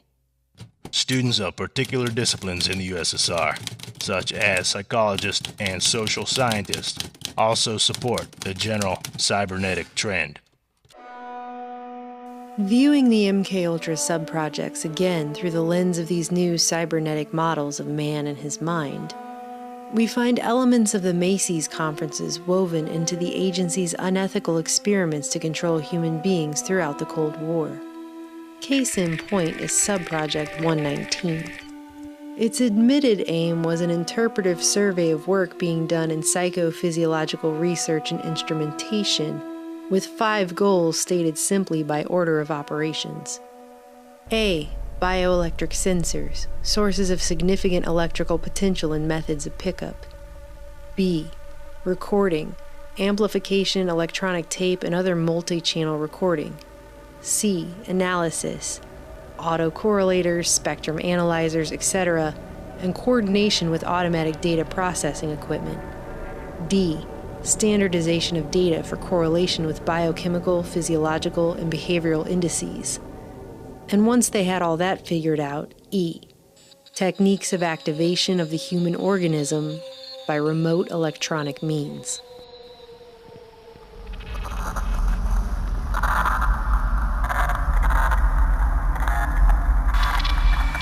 Time revealed the principal on Subproject 119 was Dr. Saul B. Sells, who moved to Texas Christian University after spending a decade with the Air Force School of Aviation Medicine at Randolph Field and working as a statistician for the government during World War II. Sells specialized in crunching data to extract patterns and insights about behavior. Founding the Institute of Behavior Research at TCU, he tabulated the importance of hundreds of factors and environmental conditions that trigger man's predictive behavior. Along with the Air Force and NASA, Sells spent decades quietly carrying out various research projects for the Office of Naval Research, which even sponsored a symposium at TCU with Sells and fellow MKUltra funded researcher Muzafer Sharif on the stimulus determinants of behavior in 1961. One of Sells' first projects at TCU in 1959 was to send a proposal to the CIA regarding psychophysiological research to investigate electrical signals from the human brain and other systems, and the development of a more advanced multi-channel electronic analyzer to interpret those signals. The CIA responded to these objectives, which it discussed at some length with Sells before appointing him as a supposedly unwitting participant in charge of MKUltra Subproject 119. The work lasted almost 6 years through 1965 and was funneled through the Society for the Investigation of Human Ecology, later exposed as a CIA front run by Harold G. Wolff and Lawrence Hinkle out of Cornell Medical Institute, right across the street from the Rockefeller Institute for Medical Research on the Upper East Side of Manhattan. Okay, this is their perception of it, if I could No, just continue. it wasn't their perception of it either.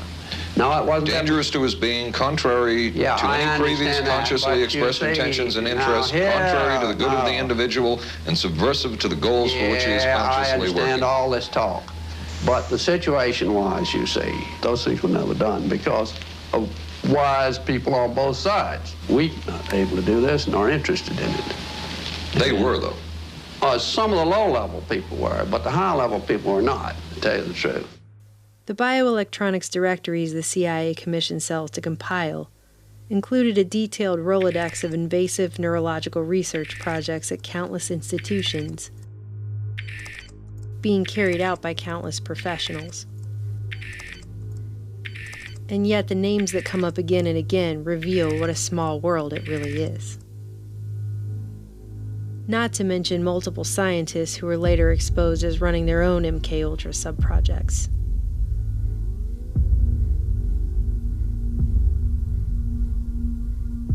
What did 119 really mean by techniques of activation of the human organism by remote electronic means? Neither the declassified documents nor any of the government hearings throughout the 70s ever followed up on what the real goal of this sub-project was.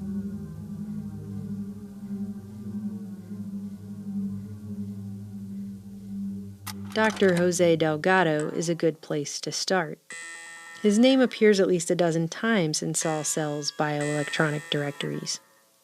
The general public is more familiar with Delgado's experiments than nearly any other that has been connected to the CIA's secretive MKUltra objectives. Here we see the normal, highly aggressive behavior of a healthy bull in a small bull ring. For the scientists who were attempting to decode the central nervous system, electrical stimulation of the brain became a natural extension of the original experiments with electricity that Galvani, Volta, and others had used to trigger muscle contractions in frogs at the tail end of the 18th century. By the time Dr. Jose Delgado stepped into the ring, he didn't need the customary red cape anymore. Only a remote control. Neurophysicist Dr. Jose Delgado was financed by the Office of Naval Research. Delgado had implanted a series of electrodes into the aggression center of a bull's brain. And then he invited the press. The electrodes are attached to a small transistorized electrical stimulator, which is cemented to the bull's skull. The electrical stimulator in the skull responds to radio stimulation, so the bull is literally subject to remote control. Delgado has remote control of the animal. When the remote control apparatus is operated and the bull's caudate nucleus is stimulated, the bull becomes non-aggressive. Stopping the charging animal now only required the push of a button. According to Marcuse, inner freedom designates the private space in which man may become and remain himself. Today, this private space has been invaded and whittled down by technological reality. The techno-matador spectacle, which made headline upon controversial headline in 1966, was meant to shock people, to put humans in their place. But at this point in his career, Dr. Delgado was just showing off his ability to remote control the bull. He had been implanting electrodes in different centers of the brain since the early 1950s.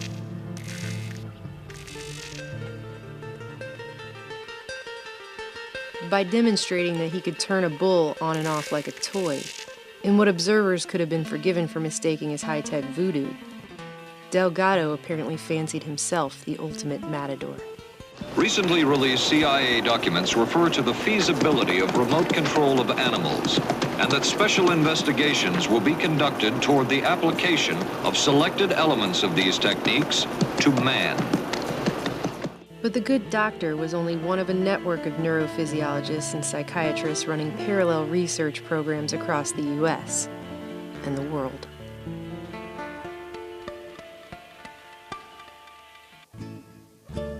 Cybernetician Warren McCullough was also among the earliest pioneers of deep electrode stimulation in the 30s at the Yale Laboratory of Neurophysiology, establishing the profound connection between the thalamus buried inside the brain and the outer sensory cortex that Wilder Penfield first explored. The master control for the whole body resides in the brain, and the new methodology of implanted electrodes has provided direct access to the centers which regulate most of the body's activities. But by the end of the half-century mark, things were honed into an operable science, and McGill would once again prove to be groundbreaking in decoding the inner brain. While Professor Donald Hebb was busy exploring the mechanisms of neural networks and the effects of isolation upon the mind, in part for the CIA, his postdoctoral students James Olds and Peter Milner were stumbling upon their own findings, which would prove to be pivotal. Although it had been accidental at first, Olds and Milner had discovered the so-called pleasure center of the brain through an extension of the technique Wilder Penfield first developed. A new window on the brain was opened in 1953, when a rat fortuitously evidenced a neuro-rewarding effect.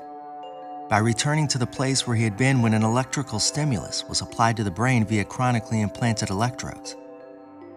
In terms of conditioned behavior, this electrically induced reward became an end unto itself.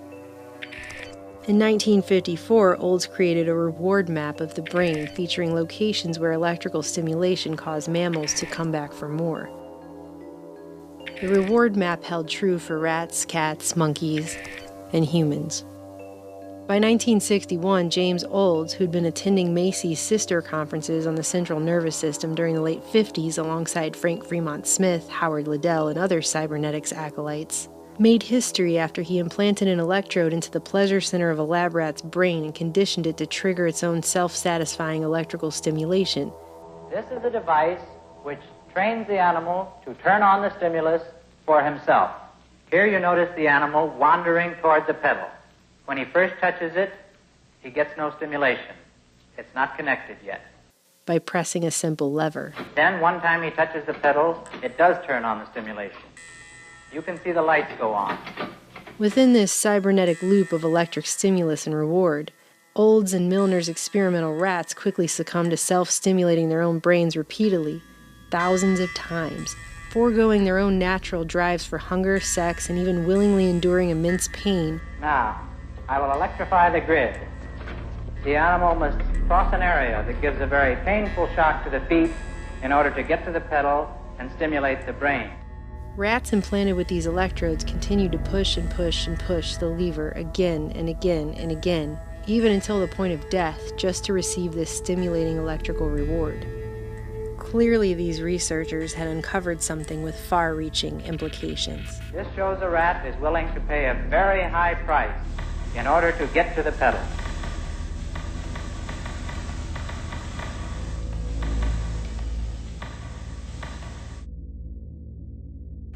In 1953, this series of therapeutic research experiments was conducted by Dr. Robert Heath of Tulane University. His subjects responded to electrical stimulation of isolated brain centers implanted with electrodes. We see here the possibility for direct physical manipulation of the mind and personality. Feel good, do you think? Or if you do it too much, does it have any bad effects on you? No bad effects at all. Most of the scientists who conduct these experiments say that because they do not yet understand enough about the brain, these techniques should not be used on humans.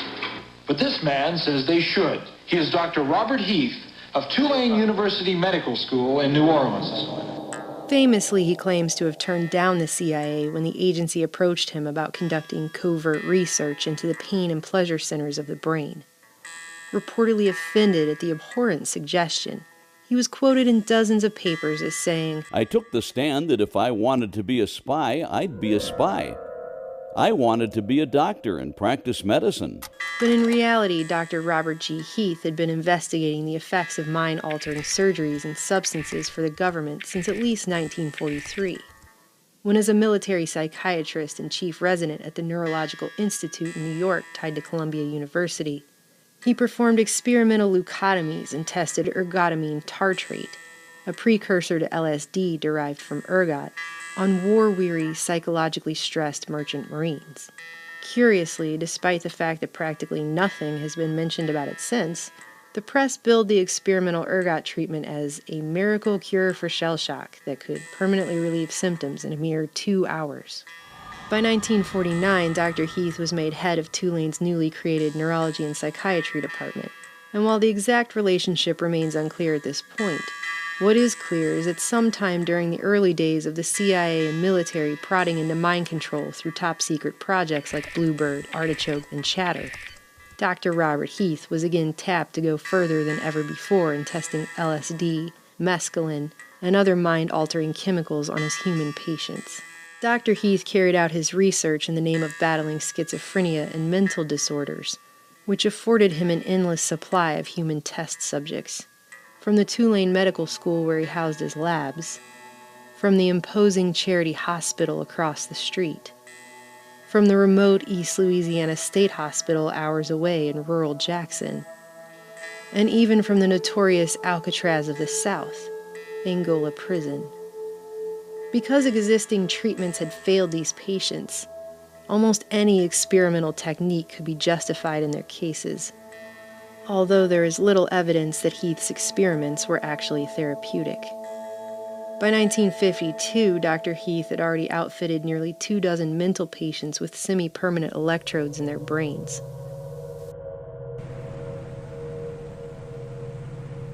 Yeah, I just feel like I don't have any thoughts like a human being. I'm just an animal walking around on the earth. Please don't do me like this. Please don't. I can't stand it. I don't like to feel like this. That's right. That's right. That's right. That's right. Now look at that smile you got now. Why does that make me do that? I don't like to do that. You really told me off, remember? I know I did, but I couldn't help it. In spite of all this, Heath's results were promising, at least to the intelligence community anyway. A 1954 volume published through Harvard Press with funding from the Commonwealth Fund, later revealed as a CIA cutout, included details about Heath's research presented at a symposium which attracted participation from other notables in the field. That same year, Dr. Heath was invited to Edgewood Arsenal, where he was the keynote speaker at an Army Chemical Corps event and discussed the progression of his work with electrical stimulation and recording in the brain of man. Perhaps not so coincidentally, Tulane University reportedly signed off on a facility security clearance for Heath's entire department afterwards. Other Army experiments continued on mental patients around the country. Work done at the Tulane Medical Center in New Orleans involved several drugs, hallucinogenics, and electrodes implanted in the brain. FOIA documents would later reveal that Heath also took a CIA contract in 1955 to study the effects of the drug bulbocapnine, allegedly being tested by the Soviets to induce stupor and break willpower. For his test subjects, Heath pulled a couple of otherwise healthy prisoners from Angola.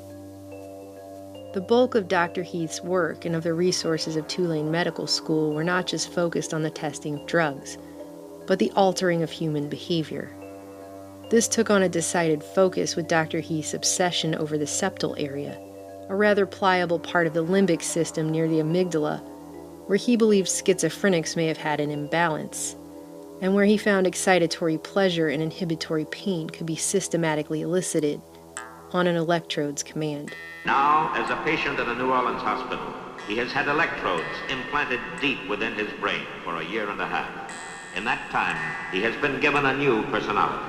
Dr. Heath paralleled in the human mind the old concept of the self-stimulating rat, in some cases turning over the control to his electrode-implanted mental patients. Dr. Heath inserted electrodes in the region of her brain he thought might be associated with pleasure, who quickly learned that they could mitigate pain or induce a deep-seated pleasure or even sexual arousal with the push of a button. Find this button, this. That's number 2 button. Most pleasurable. Mm-hmm. How do you feel? You're trying to tell me how it excites you, is that it? Oh, I think it's somewhat of a sexy button. Down long Louisiana roads boiling hot in the summer heat.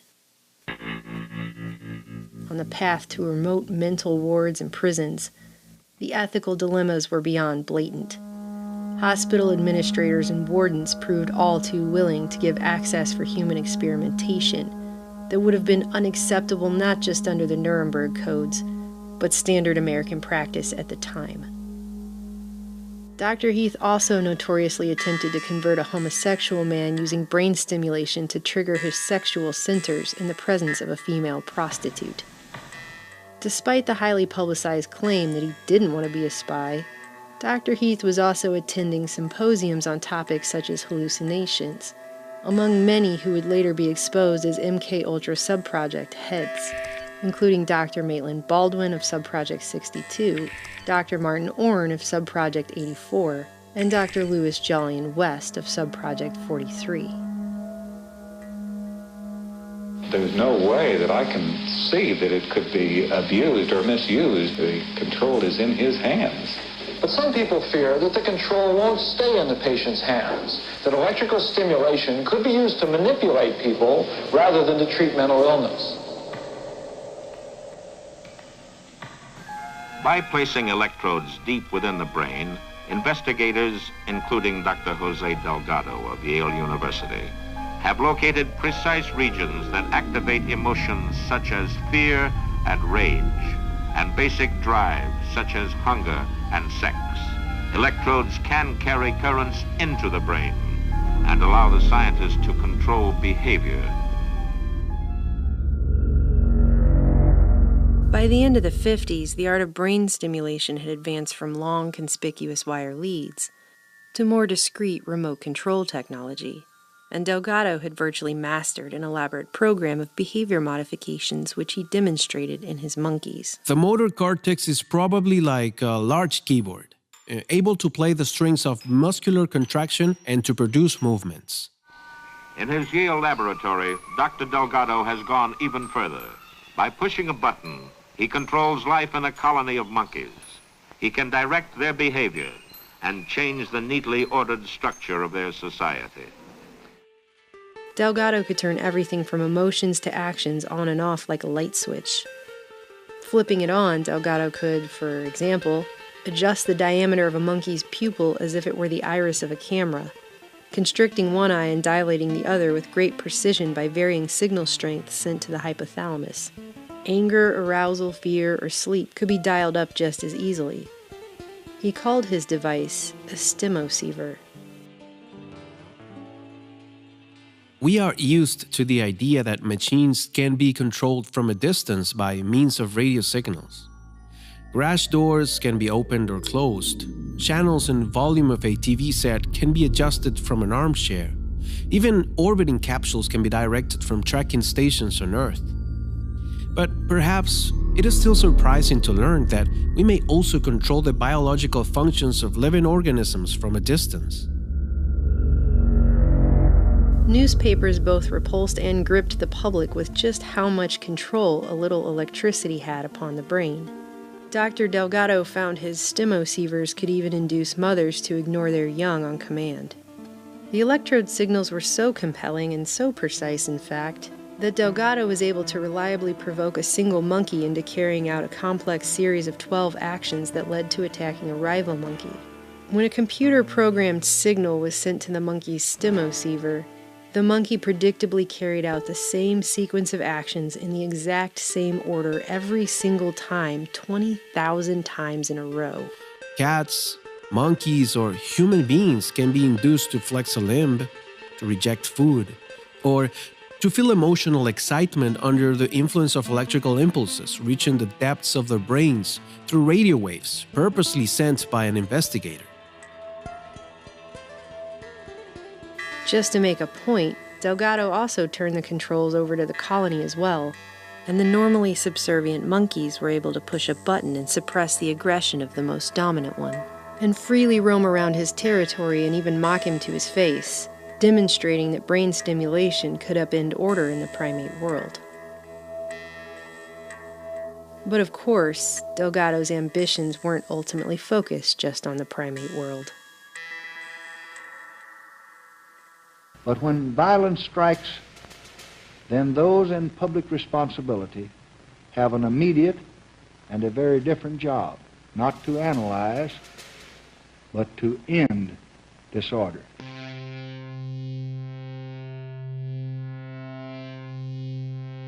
$200 million Americans did not strike down Robert Kennedy last night, any more than they struck down President John F. Kennedy in 1963, or Dr. Martin Luther King in April of this year. But those awful events give us ample warning that in a climate of extremism, of contempt for the rights of others, of disrespect for law, violence may bring down the very best among us. A nation that tolerates violence in any form cannot expect to be able to confine it to just minor outbursts.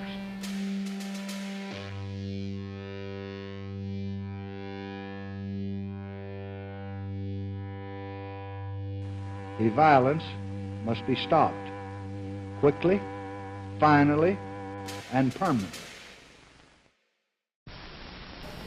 Psychosurgery, is that a reasonable practice? No. Even for the most serious of illnesses? No. Even after everything else has been tried? I get the feeling you mean, is it a reasonable therapy? Yes, that's no, but it's not a therapy. That's the first thing that needs to be said, is it's an experimental procedure. Now, if we recognize that it's experimental, then we have to ask all your questions over again and say, is it a reasonable experiment? Is it a reasonable experiment? I would say it hasn't been conducted reasonably so far, and I don't see any signs that it's going to be. A reasonable, and I'm using the term reasonable to mean ethical, legal, and above board. That would imply, first of all and foremost, that the subject of the experiment is told that he's being experimented upon, and that isn't done. Working in conjunction with a team of doctors in Boston, Dr. Delgado experimented on neurological patients to develop a treatment to scientifically disarm violent behavior. Doctors Vernon Mark and Frank Irvin were emerging stars on the psychosurgery scene, with claims that ghetto rioters were just the beginning, that millions could be suffering from some ambiguous, undiagnosed brain disease and turn violent, despite the fact that the brain remained little understood in its complex, interrelated functions. Each patient wears a stimoceiver, which receives a signal via radio that stimulates electrodes in the brain. Meanwhile, electrical signals of brain activity are sent back by telemetry, while the patient moves freely through the hospital ward. It can't be missed that this work was the logical progression of the CIA's MKUltra subproject 94 for the, quote, continuation of investigations on the remote directional control of activities in selected species of animals through miniaturized stimulating electrode implants in specific brain center areas. During this time, Dr. Delgado's work was funded by the Office of Naval Research, which was later exposed as a conduit for covert funding for the CIA's MKUltra projects. Officially, however, the contractor who carried out this research is still unknown to this day. A FOIA request sent to the CIA for any information regarding contract work Delgado may have done for them was returned with a letter that the agency could neither confirm nor deny Dr. Delgado had ever worked for them. Behaviors such as aggression can be evoked or inhibited. Just as with primates and other animals, Doctors Delgado, Mark, and Irvin could hijack bodily functions and invoke some rather precise behaviors in their human patients, who, unlike their counterparts in the animal kingdom, could verbally describe what they were feeling and experiencing. There was a slight euphoria. The patients were definitely changed. Relaxed, enjoying themselves, frequently smiling, some laughing out loud. They wanted more. A female patient reported a pleasant tingling sensation in the left side of her body. Quote, "From my face down to the bottom of my legs," unquote. She started giggling, openly expressed her fondness for the therapist, who was new to her, kissed his hands, and talked about her immense gratitude for what was being done for her. Repetition made the patient more flirtatious, until she openly expressed her desire to marry the therapist. Similar ESB response was generated in an 11-year-old boy who also reported fondness for the therapist, causing the child to state that he wished he was a girl instead of a boy. From about 200 other points, ESB produced unpleasant reactions including anxiety, sadness, depression, fear, and emotional outbursts. A female patient reported feeling threatened, that she thought something horrible was going to happen, a premonition of imminent disaster of unknown cause. Some patients said they just felt as if their minds were blank or as if they had been drinking a lot of beer. Still others were overcome by uncontrollable rage. Dr. Frank Irvin would later describe how one could sit with one's hand on the knob and control the level of the patient's anxiety. Now, can you tell me if there's any change at all? In one of our patients, stimulation through implanted electrodes evoked a flexion of the right hand. When the patient was warned of the oncoming stimulation and was asked to try to keep his fingers extended, he could not prevent the evoked movement, and said, "I guess, doctor, that your electricity is stronger than my will." Curiously, many human patients, though aware of their treatments, were inclined to try and rationalize their actions when triggered by stimulation as though it were natural behavior. Electrical stimulation in one of our patients produced head turning and with a well-oriented sequence, as if the patient were looking for something. This stimulation was repeated 6 times over 2 days.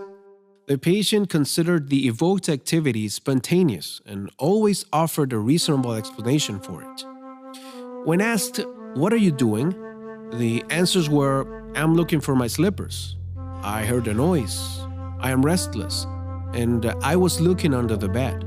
Using these electrodes to target specific points within the behavioral centers in the brain, which the doctors claim were contributing to a patient's violent behavior, they would deliver their treatment by destroying these points with microwave radiation in something of a micro-lobotomy. attempting to erase the capacity for these negative emotions altogether. A direct disciple of Dr. Robert Heath, Dr. Frank Irvin was a neurologist and psychiatrist who spent his formative years in the seedy New Orleans atmosphere of experimental brain research, before being appointed head of the Stanley Cobb Psychiatric Laboratories at the elite Massachusetts General Hospital. The methods of deep brain stimulation that Frank Irvin acquired under Heath would now be put to even more controversial use in attempting to eradicate human violence. Irvin's partner and co-author, Dr. Vernon Mark, an associate professor in neurosurgery at Harvard Medical, had been associated with Massachusetts General Hospital since 1949 and spent nearly a decade overseas at the height of the Cold War in a specialized neurological wing at a U.S. Air Force hospital in Germany, before coming home to be named director of neurosurgery at Boston City Hospital. Doctors Mark and Irvin worked in state-of-the-art facilities under the direction of Dr. William Sweet, a Harvard medical professor and chief neurosurgeon at Massachusetts General who, just like Dr. Wilder Penfield, was a Rhodes Scholar and studied under Sherrington at Oxford. Dr. William Sweet, co-inventor of proton emission therapy, had long been experimenting on patients with radiation at Mass General. Some of this work, including injecting 11 terminally ill and comatose patients with uranium, was classified under the auspices of the U.S. Atomic Energy Commission. The United States government actually did carry out on our citizens experiments involving radiation. While most of the tests were ethical by any standards, some were unethical, not only by today's standards, but by the standards of the time in which they were conducted. Allegations of patient abuse and disregard for informed consent were later pursued in court, but never quite caught up to the prestigious and highly connected Dr. Sweet. To give you a little idea of the mindset these men brought to the operating table, Dr. Mark pointed out, quote, "Moral values are social concerns, not medical ones in any presently recognized sense." And in an interview, Dr. Irvin told Mind Manipulators authors Alan Shefflin and Edward Opton that brain-damaged children and senile elderly people are sometimes, quote, monstrous little organisms, and the kind of violent patients he treated were, to most doctors, a pain in the ass. Dr. Irvin also noted about his work that we're not talking about being nicer to people. I make no human argument at all.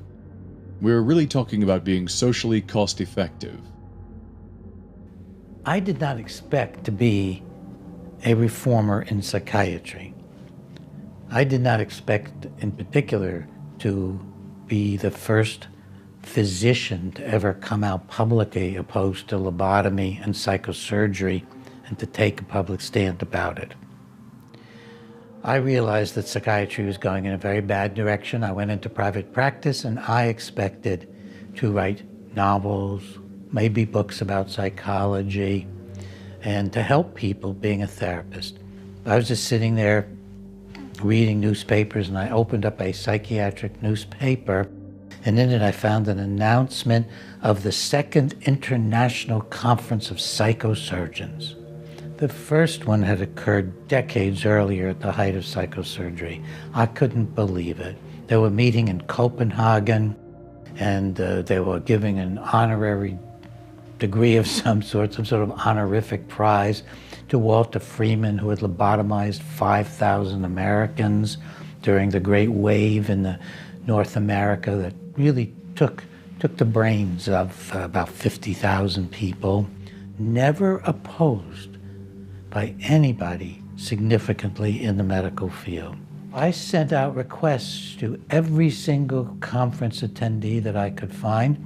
I finally got the agenda of the conference, and I asked them all who else did they know who was doing psychosurgery. I told them I was a young researcher at the Washington School of Psychiatry, where I have my office. What came in freaked me out. I could not believe the stuff these people were sending to me. What I found that most upset me was that at the University of Mississippi in Jackson, a surgeon named O.J. Handy was operating on little children as young as age 3, 4, and 5 for hyperactivity, aggressivity, difficult behavior, without even pretending to have psychiatric diagnoses or serious disorders. These were institutionalized children. O.J. Andy was inserting multiple electrodes into various portions of these children's brains. He was stimulating them, and then he was burning holes in their heads with the electrodes by heating them up. And he was then studying the children who walked around on the ward with wires dangling out of their heads. So I called the chairman at the Department of Psychiatry at the University of Mississippi, and he said to me, O.J. Andy? I know O.J. He's down the hall from me. His office is. I said, did you know he was putting electrodes into the brains of little children? He said, oh, God, no, I did not know that. It was the only genuine expression of horror I ever got, I believe, from anybody in establishment medicine or psychiatry. They set up a committee at the University of Mississippi to require a scientific protocol for O.J. Andy, and he was the first project I stopped. He never submitted anything there. After founding the Center to Study Psychiatry and raising awareness about psychosurgery in Congress, renowned author and psychiatrist Dr. Peter Breggin started the project to examine psychiatric technology, bringing national and then international attention to the blatant lack of scientific, political, or ethical critique of the disturbing trend of psychosurgery and electrical brain stimulation. Mental illness is a myth, a fraud, a bad metaphor, an excuse, a rationalization. It's a religious viewpoint held by psychiatrists which says that human troubles are somehow medical in origin and medical in their solution. Now, just how poverty, unemployment, unhappiness, fights between husbands and wives, beatings of children, anxiety, alienation, just how all these problems relate to medicine and relate to illness is never stated. I might not have ever even had any kind of a movement get started, but became an international movement because I couldn't get any science writers interested. I couldn't get anybody to cover it. In fact, I called the Journal of Nervous and Mental Disease and asked him if I could do an article on psychosurgery, and he said, what are you talking about? Jose Delgado's a dear friend of mine. In September 1967, following another long, hot summer of urban race riots in major cities across the U.S., Doctors Mark, Irvin, and Sweet wrote a controversial and timely letter to the Journal of the American Medical Association, suggesting that riot leaders could be suffering from brain dysfunction. This would prove to be a turning point. In 1967, rebellions erupted in the Detroit black community. In a letter to the Journal of the American Medical Association, 3 neurosurgeons, Drs. Sweet, Irvin, and Mark, put forth a theory as to the cause of the violence in Detroit. They said in part, I quote, "There is evidence from several sources recently collected by the Neuro Research Foundation that brain dysfunction related to local lesions plays a significant role in the violent and assaultive behavior of thoroughly studied patients. Their idea was subtle but clear. The reason individuals were violent during rebellions was due to a brain dysfunction which they felt surgery could correct." Then I found, of course, the JAMA article where they talked about it at length, explaining how ghetto rioters must have abnormal brains because not everybody was rioting. So clearly, people who weren't rioting had normal brains, and the few who were leaders. We're talking now about men you could name, like Rap Brown and others. We're talking about some men who were outraged at the conditions of life in which the children were growing up in these ghettos. And these men were, from the perspective of many in the black community, the only hope. They were heroes. Of those heroes, Dr. Sweet was quoted as saying, "We're talking about senseless behavior. The proponents of urban disorders seem to be the people who are most likely to suffer from organic brain diseases." And the idea that a leader must be the crazy one because you don't agree with them ideologically or because you're afraid of them Doesn't make any medical sense, but boy, did it make political sense. Wow. The kind of violence that we're talking about here, social unrest among a population in a repressed community, can only be seen as a kind of brain dysfunction by ignoring the legitimate causes of the behavior. And my reaction to the letter from which you quoted and to the whole idea of trying to deal with social violence as if it was something wrong inside of the people's heads who are violent is a way of refusing to look at the legitimate social causes of a very important and significant kind of behavior. To the extent that medical science has created this new, in quote, technology, there is the desire to use it, you see, and the most logical population to use it against are poor people, black people, and people who are incarcerated. The Boston doctors called for an extensive research project to identify the early warning signs of violent behavior and pinpoint, diagnose, and treat people in inner cities with what they termed low violence thresholds before they had actually committed any violent acts. And what do you know, but their JAMA letter just so happened to include specific language taken directly from the good doctor's own proposal for a brand new research project which aimed to do just that. I found out that William Sweet had actually talked to the New York State Legislature trying to get funding, describing how this surgery of stimulating brains and melting holes in the heads of people might be a cure for ghetto violence, because surely the leaders of the violence were abnormal and had abnormal brains that could be fixed with psychosurgery. The first phase of the Boston Violence Project was officially titled The Medical Epidemiology of Criminals. For it, Doctors Mark Irvin and Sweet had designed a 5-hour-long multi-phase screening process, which included 17 psychiatric and psychometric assessments, 5 hormonal assays, chromosomal, fingerprint, and dermatoglyphic analyses, an EEG, and what they called a cyber-medical evaluation. The doctors suggested these factors could somehow indicate which individuals were more prone to commit violent acts than others, singling them out for preventative neurological treatments before they could pose a danger to society. The project was seemingly the perfect cure to what was then being declared society's greatest illness. Right on cue, a vast, coordinated media campaign was underway to promote it to the public. Good evening.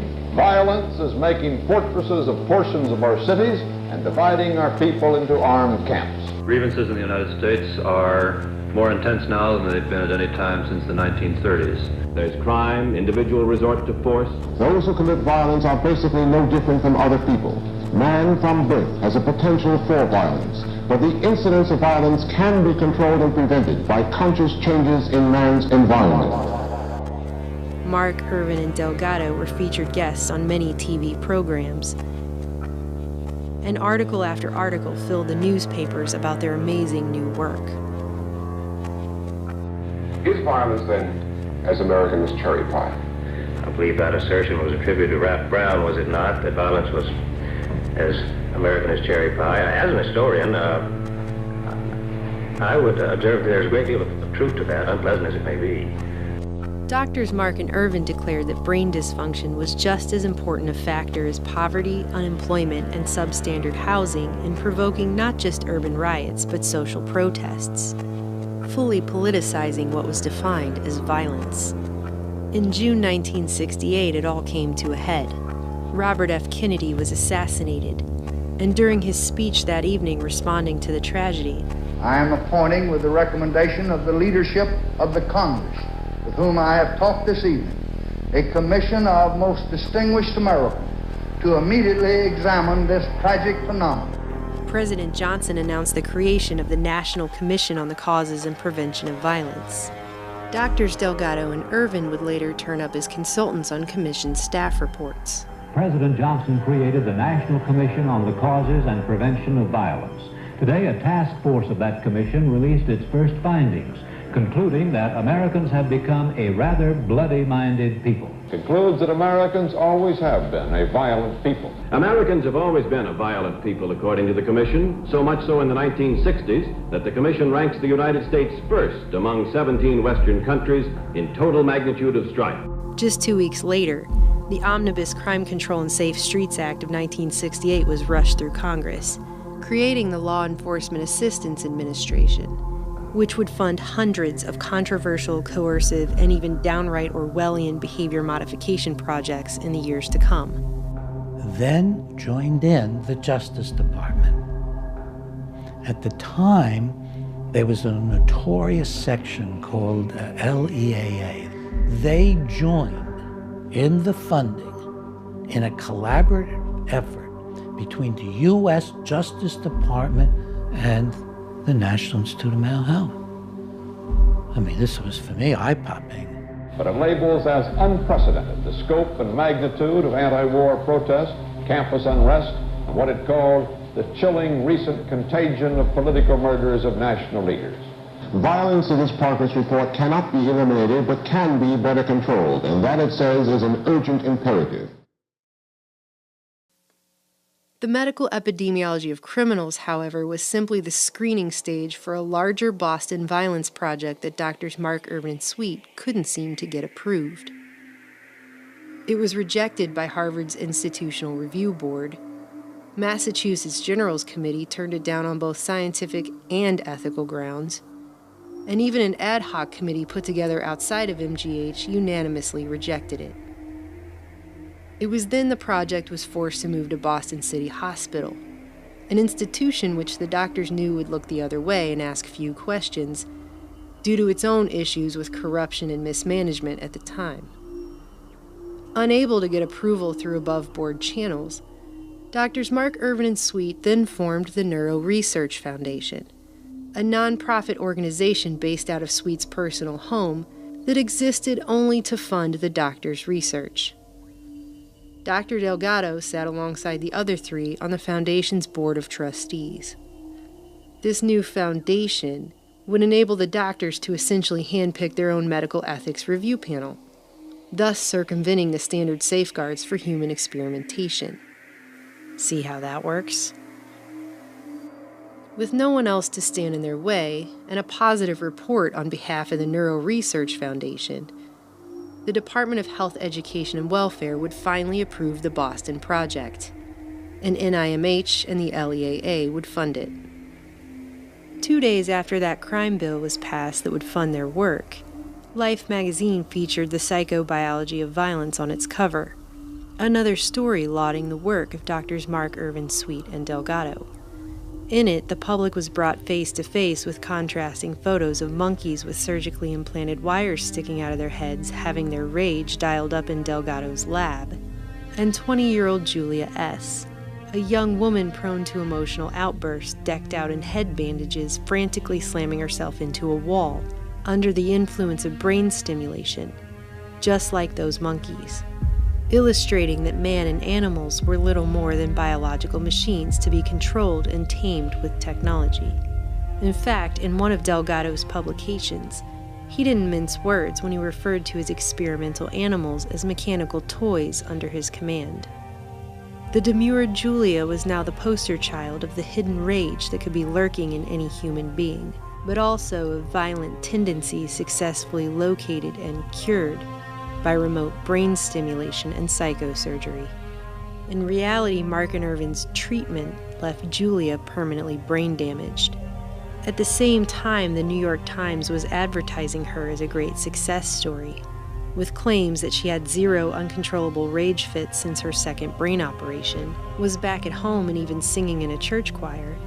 Dr. Mark was forced to admit to a Boston reporter that Julia was actually in an institution, where she would likely remain for the rest of her life. Despite this glaring inconsistency, one after the other, Dr. Jose Delgado and Drs. Mark and Irvin published books to garner wider public and financial support for their work. Delgado's 1969 book, Physical Control of the Mind, Toward a Psycho-Civilized Society, spells out in graphic, controversial detail exactly what the aim of such technology ultimately is: behavior modification and control at a society-wide level.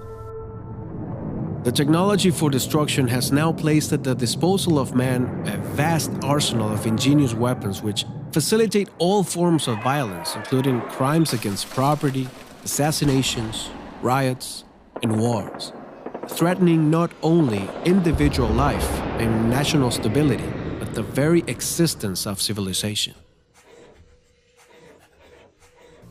The New York Times promoted Delgado's book with the headline, "What kind of humans would we like to construct?" Is it feasible to induce a robot-like performance in animals and man by pushing the buttons of a cerebral radio stimulator? Could drives, desires, and thoughts be placed under the artificial command of electronics? Can personality be influenced by ESB? Can the mind be physically controlled? Meanwhile, headlines in newspapers all across the nation warned Americans that the United States was so overrun with violence. Unless some type of massive, widespread political and social reform was undertaken immediately, America was on track to become a nation of garrison cities where, quote, order is enforced without due process of law and without consent of the governed. The following year, Mark and Irvin published Violence in the Brain. In a spectacular act of self-aggrandizement, the doctors dedicated the book to themselves, writing, "This book is dedicated to the Neuro Research Foundation of Boston, whose goals for the early diagnosis and proper treatment of the violent patient parallel our own." In the book's foreword, Dr. Sweet essentially agreed with Delgado, writing, "Our project holds out the hope that knowledge gained about emotional brain function in violent persons with brain disease can be applied to combat the violence-triggering mechanisms in the brains of the non-diseased. In essence, everybody else." Violence in the Brain. Vernon Mark, neurosurgeon at Boston City. Frank Irvin, psychiatrist at Harvard. William Sweet, this powerful neurosurgeon during the introduction. And the book is about a man at the time called Thomas R. Thomas was a brilliant engineer with patents who was terribly violent and who, after the surgery, was now completely cured without any symptoms. And the surgery consisted of putting multiple electrodes in his brain, stimulating him, even stimulating him while he walked around the ward, then burning out parts of his brain. No patient was more highly publicized as a success of Mark and Irvin's new techniques than Thomas R., whose real name was Leonard Kyle, their star patient who, according to their book, was diagnosed as suffering from temporal lobe epilepsy and prone to uncontrollable rages that the doctors were only able to subdue through remote brain stimulation and a bilateral amygdalectomy, which destroyed portions of his brain closely connected to emotional behavior. Well, I knew this was a lie. I didn't realize how huge it was going to turn out to be. So I began to get a hold of every single thing I could find that they had written.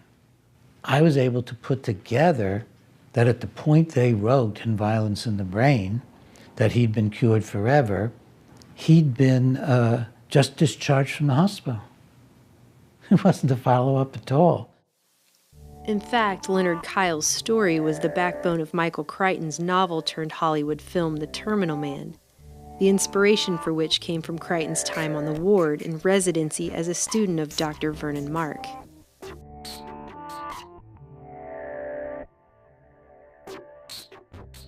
By most accounts, Leonard was described as a mid-30s married father of 6 and a successful self-taught engineer who worked with top defense contractors, including Douglas Aircraft, Polaroid, where he earned several patents under its founder, Edwin Land, who at the time was working with the CIA on the top-secret U-2 spy plane program, Honeywell, and eventually EG&G, one of the most powerful Cold War Black Ops defense contractors in America that no one had heard of, which had spun off from MIT and made important contributions to the development of the nuclear bomb, aerial reconnaissance, and radar. But in their book Violence in the Brain, Doctors Mark and Irvin painted Leonard as an impulsive man with a violent streak who was prone to road rages and spousal and child abuse. A man who would sometimes pick up and slam his pregnant wife and even his children into walls. Although described as typically courteous, quiet, and reserved, Mark and Irvin insinuated temporal lobe disease led to Leonard's sudden violent rages, and the doctors went so far as to describe him as, at times, frankly psychotic, suffering periods of confusion, delusions, and hallucinations. The supposed focus of Leonard's anger and marital disputes centered upon what were depicted as paranoid suspicions his wife was cheating on him with a tenant who was renting a room in their home. And his wife had been the one to refer him to treatment. And the treatment people had referred him to Mark Irvin's suite, who had all this equipment and no patient. And it had gone through the VA. They'd taken him right off the VA wards. There's power, these people. Leonard's medical records, however, showed no evidence of temporal lobe disease. In fact, outside of mild depression, Leonard's records showed no evidence of paranoid delusions or any psychotic symptomology at all. The VA records showed him to be entirely normal. His brain waves were normal. He was normal. There's nothing really in the record that shows anything serious. And then they took him and put him in their project. Here the timeline gets fuzzy. During the spring of 1966, Leonard was officially admitted to the Violence Research Unit, where Mark and Irvin claim they spent months trying many combinations of anti-seizure medication, tranquilizers, and psychic energizers, but to no avail.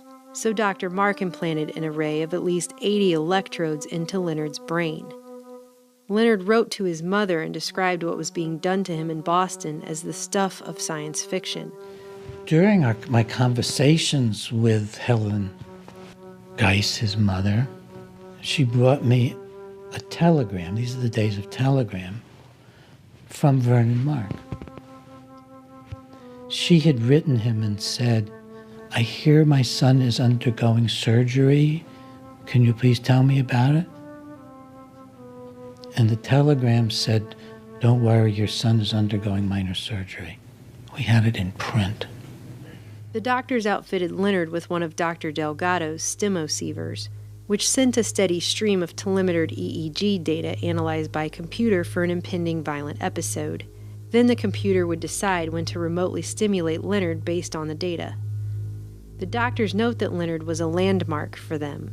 It was the first time they were able to demonstrate that systems in the limbic brain both start and stop attack behavior in man. Then I found a very obscure article by these men, maybe so obscure they didn't expect anybody would find it, and it said that he'd become psychotic while they were stimulating him. And it described how he was saying, "I don't want this anymore, I don't want this anymore." Egregious lack of consent aside, now they had a remote trigger for human aggression, a type of activation of a human being by remote electronic means. Just like one of the major goals of the CIA's MKUltra subproject 119. They would just toy with his brain. They would toy with it while he was walking around, and he didn't know it was turned on, so he didn't even know what was happening to him.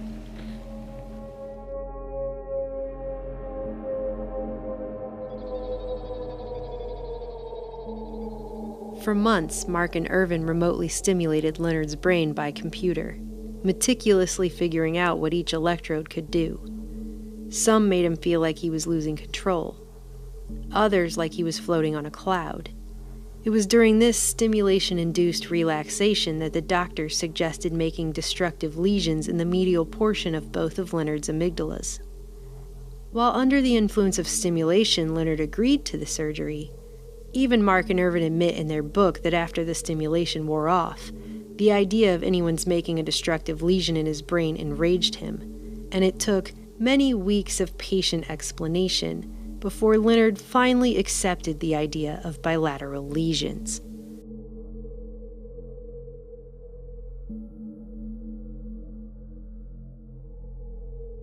And then he became peaceful and accepted the treatment after they stimulated him enough.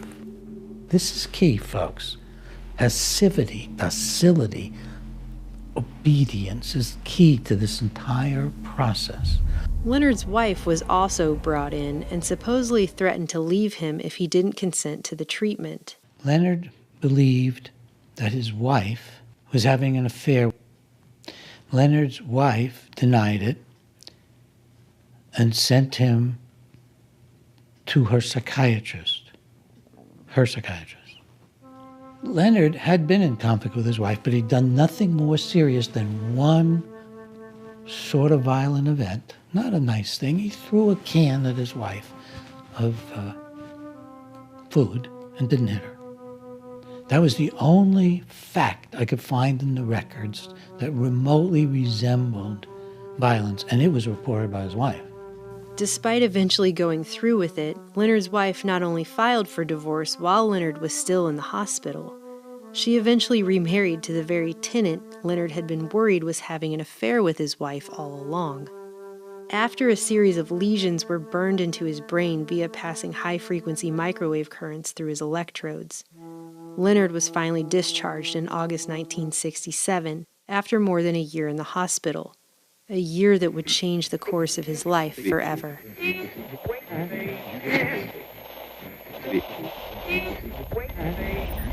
Now, can you tell me if there's any change at all?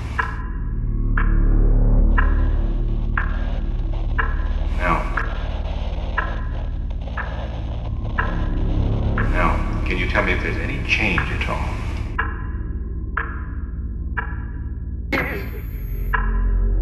Now, can you tell me if there's any change at all?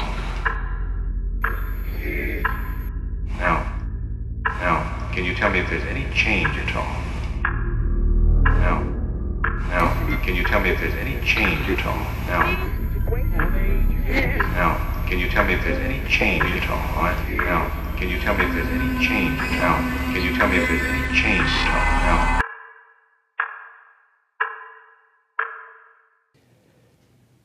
One of the big breakthroughs was when I was on the air talking about Thomas R., whom I also saw at one point had also been called Leonard K. Apparently somebody heard me on the radio and called Leonard's mother. And I got a letter from Leonard's mother, and it said, "Now I understand. I knew they turned my son into a vegetable," she used that word, "but now I see what it was, what they were doing to him. He's been horribly destroyed since he came back from Boston. He's had multiple hospitalizations, chronic patient at the VA." It wasn't until after his treatment in Boston that Leonard committed his first official act of public violence. After moving across the country to live with his mother in Long Beach, Leonard was arrested a few months later for a fight in a nearby town and wound up undergoing the first psychiatric hospitalization of his life at a California VA.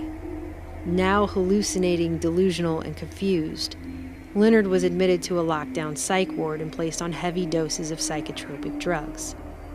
Less than a year after being released from Mark and Irvin's violence project, the VA declared Leonard 100% disabled.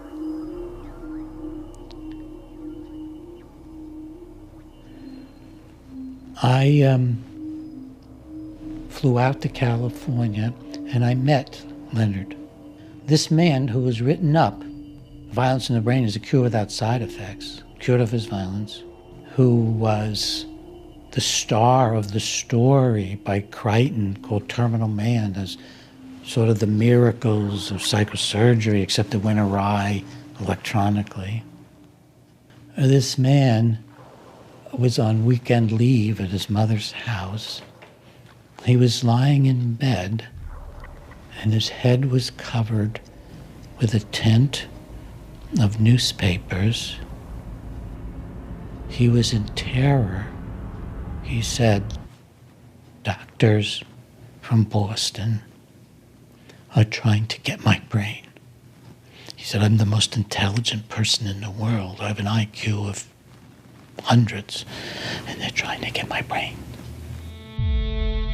While it is impossible to know what Leonard was really involved in here, it is worth noting that he claimed the experiment he endured specifically involved hooking geniuses up to IBM machines.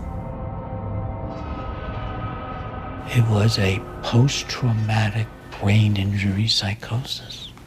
Terrorized. Leonard went from brilliant engineer and gainfully employed husband and father of 6 to a patently deranged, chronically hospitalized, sometimes violent psych ward patient after his treatment in Boston.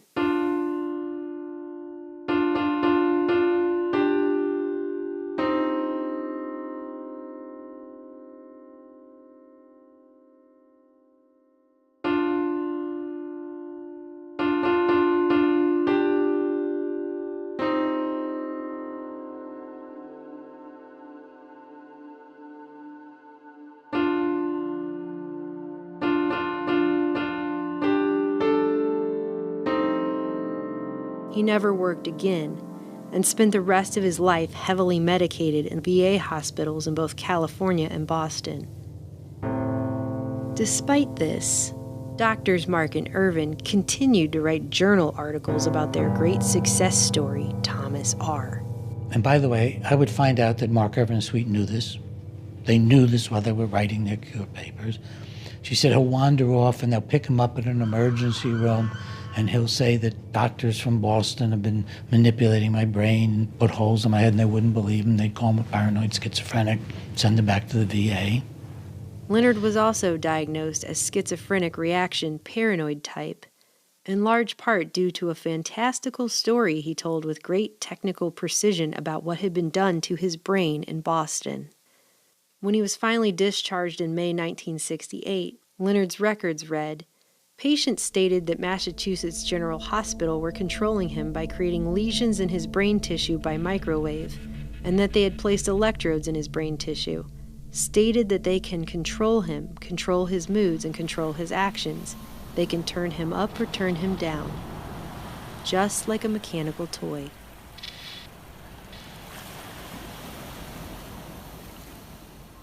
I said, I want to get his records. But I'm afraid if we ask for them, they'll purge them. I went back to Boston with a letter that I was to obtain a complete copy of Leonard Kyle's records. And I called Boston City Hospital. And they said, we have no such record. It's in Dr. Mark's private office. Isn't that interesting? I called Dr. Mark's office. And I said, I'm at a telephone booth with a reporter. I gave him the name. And if you don't deliver me a copy of those records in 24 hours, we're going to publish it, that you haven't done it. And I'd had awfully good coverage in Boston, and I got the records. In those records, I found things like, Leonard wants to leave the ward. Progress note by Frank Irvin, take his pants away. I was looking in on the life of a man who'd been as violently abused as any horrendous sexual, emotional, physical abuse. He might as well have been in a brainwashing camp in North Vietnam or North Korea, being tortured. One of the first things that fell out of the records was a handwritten note by him that doctors from the MGH were killing him or taking his brain or something to that effect. It was right in there. In the progress notes, I saw writing on the walls, murder. That's all, just writing on the walls, murder. And the VA records did not note that he'd had psychosurgery. But I was able to show that, in fact, Mark had been in communication with the VA.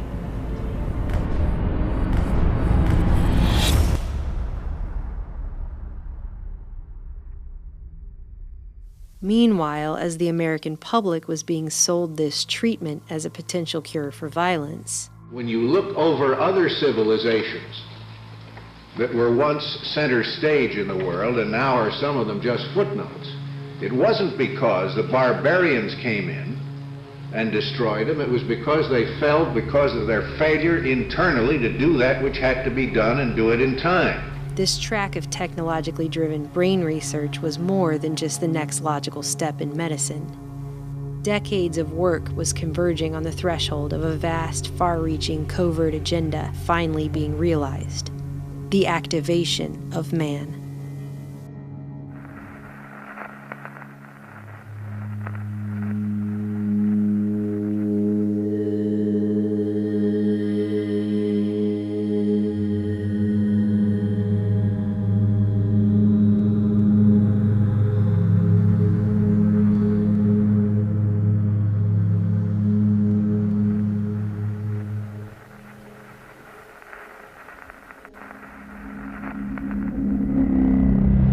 Dr. Horace W. Magoon, considered one of the fathers of neuroscience, was also focused on activation in 1948 when he co-discovered the reticular formation in the brainstem, responsible for sending electrical signals and brain waves that activated waking and sleeping states and seemed to hold fundamental sway over consciousness as well, which deeply fascinated cybernetician Warren S. McCullough, who'd known Magoon since their days in Chicago. At the Illinois Neuropsychiatric Institute, Warren McCullough, Gerhard von Bonin, and a number of young research-oriented neurosurgeons, an high-spirited atmosphere of excitement in the basement lab at the INI was a novel and stimulating experience.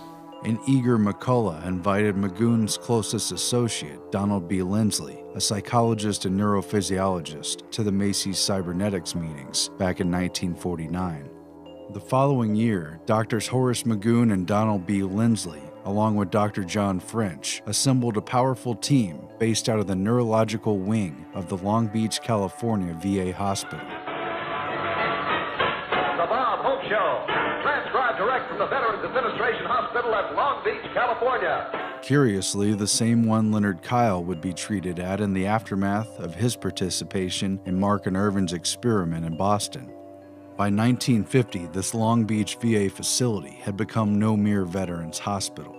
Under Magoon, Lindsley, and French, it had become the premier neurophysiological lab of its day, a brain research mecca tied to UCLA's medical center that attracted leading scientists from around the world. By the 1960s, this cutting-edge facility boasted more than 60 patient beds set aside solely for neurological research, with hundreds more for psychiatric and mental patients. And experimentation carried out there on veterans involved deep brain microelectrodes, as well as computers programmed to analyze brainwave frequencies. So it is puzzling at best why, after Leonard Kyle was admitted to the VA in 1968, the staff so quickly and easily dismissed his claims of having had psychosurgery and electrodes in his brain as the paranoid delusions of a schizophrenic. This particular veterans hospital and its brain research lab became the nucleus of UCLA's new Brain Research Institute. For the first time, man now has the tools to explore the living brain. Tiny wires, electrodes, can be placed inside the brain and hooked up to recording machines, as in this experiment at UCLA's Brain Research Institute. The chimpanzees have been trained to play a game of electrical tic-tac-toe. They are competing against each other. Only the winner gets a reward.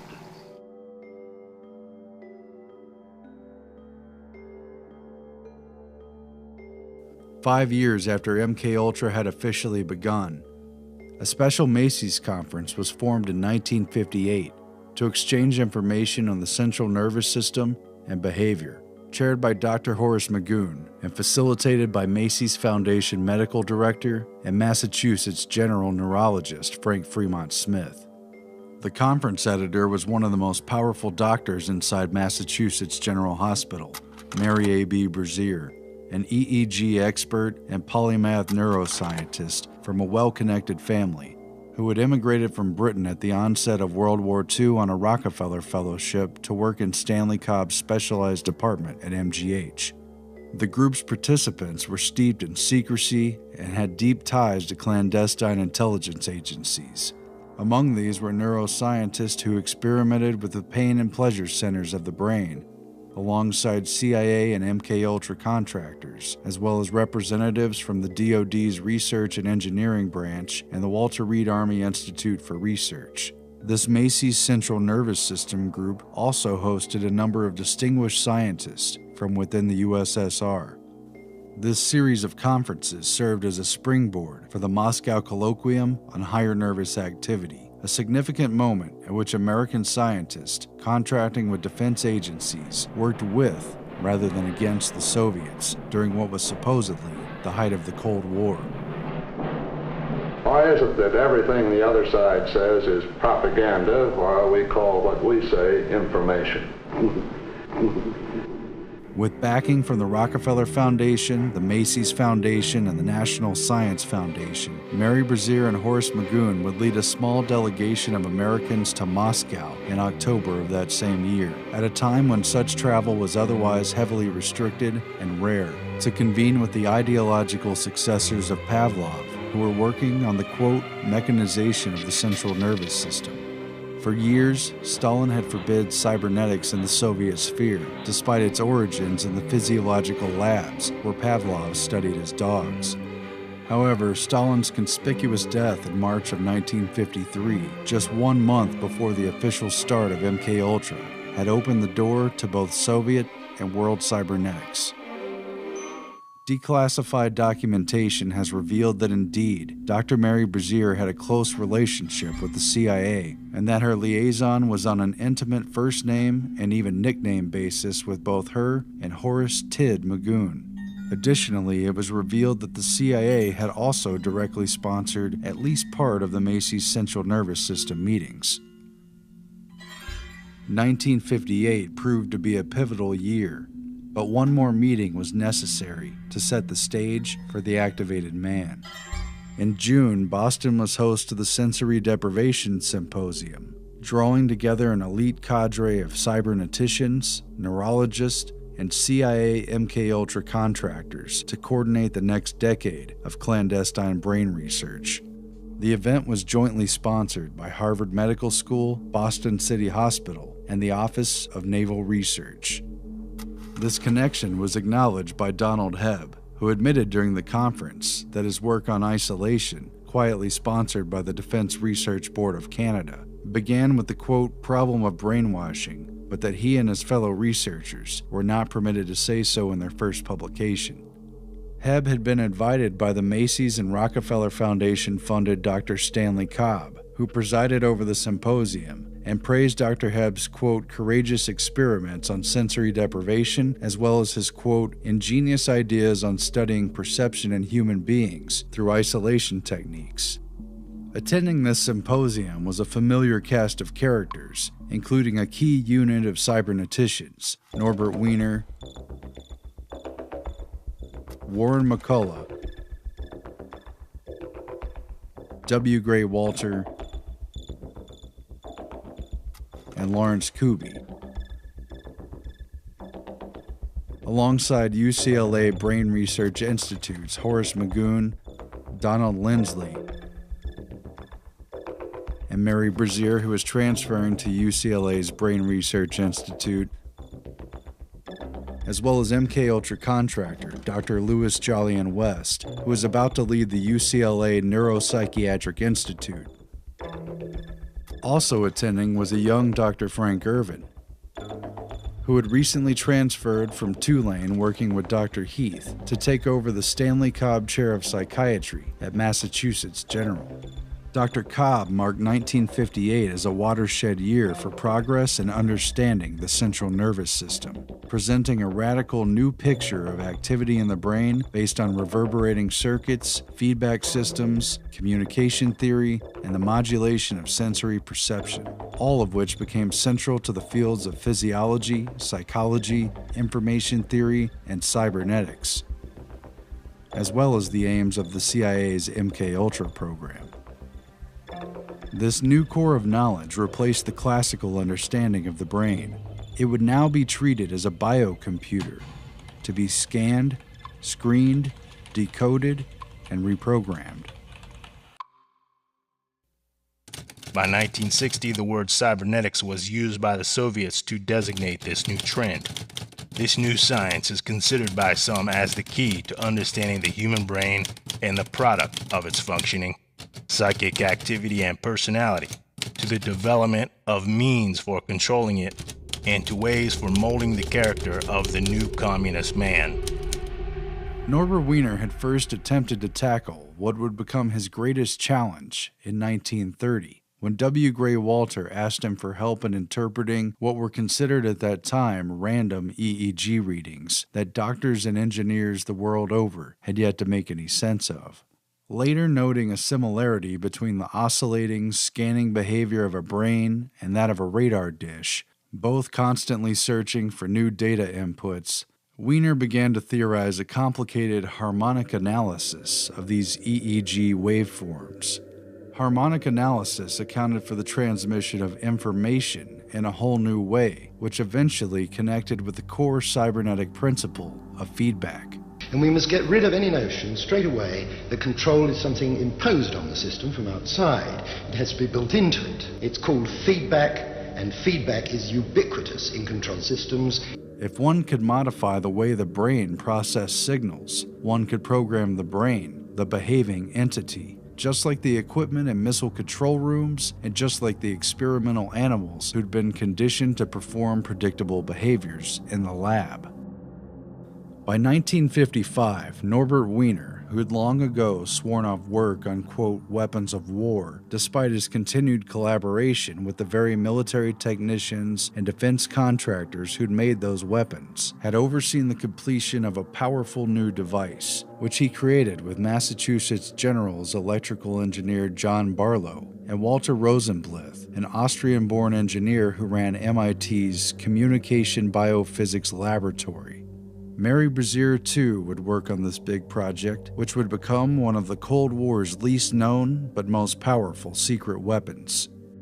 They called it the autocorrelator. The apparatus made an enormous clatter. The 24 relays in the rapid repeater, the central processing unit that correlated one waveform with another, chatted incessantly among themselves. The clanking kept up for 20 minutes for each correlation, until the machine spit out its completed correlogram and came to a thumping, self-satisfied halt. Norbert Wiener loved the racket. He was captivated. He was absolutely fixed on the printout as it was coming out. Wiener's goal for the project was nothing less than to find the Rosetta Stone for the script of the brainwaves. A machine that analyzed brainwaves in analog mode. As authors Conway and Siegelman wrote, the correlator was Wiener's baby, the first analog computer to apply his statistical methods automatically to the analysis of brain function. Wiener considered the machine to be the most significant work of all the things he had ever accomplished. It took Norbert Wiener 25 years to crack the code of EEGs. It was the culmination of cybernetic research that he and Arturo Rosenbluth had begun on automata and feedback more than a decade earlier, leading up to the first Macy's Cybernetics meeting on cerebral inhibition in 1942.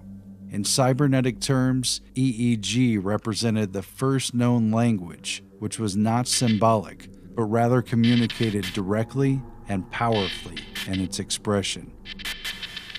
The autocorrelator now made it possible to interpret brainwaves intelligently and automatically via computer, and for that computer to send a reciprocal response back through EEG to excite or inhibit brain activity. And when Mary Brazier transferred to UCLA for the opening of Magoon's Brain Research Institute, she brought the autocorrelator with her. Years later, all of this would have grave consequences for Leonard Kyle. They turned him into a shell of a human being, where the spirit was still there, but it couldn't peep out very well through the tangled wires, the murdered brain cells. He was psychotic, and he was violent when restrained at times. He'd never been anything like that. Never been anything like that.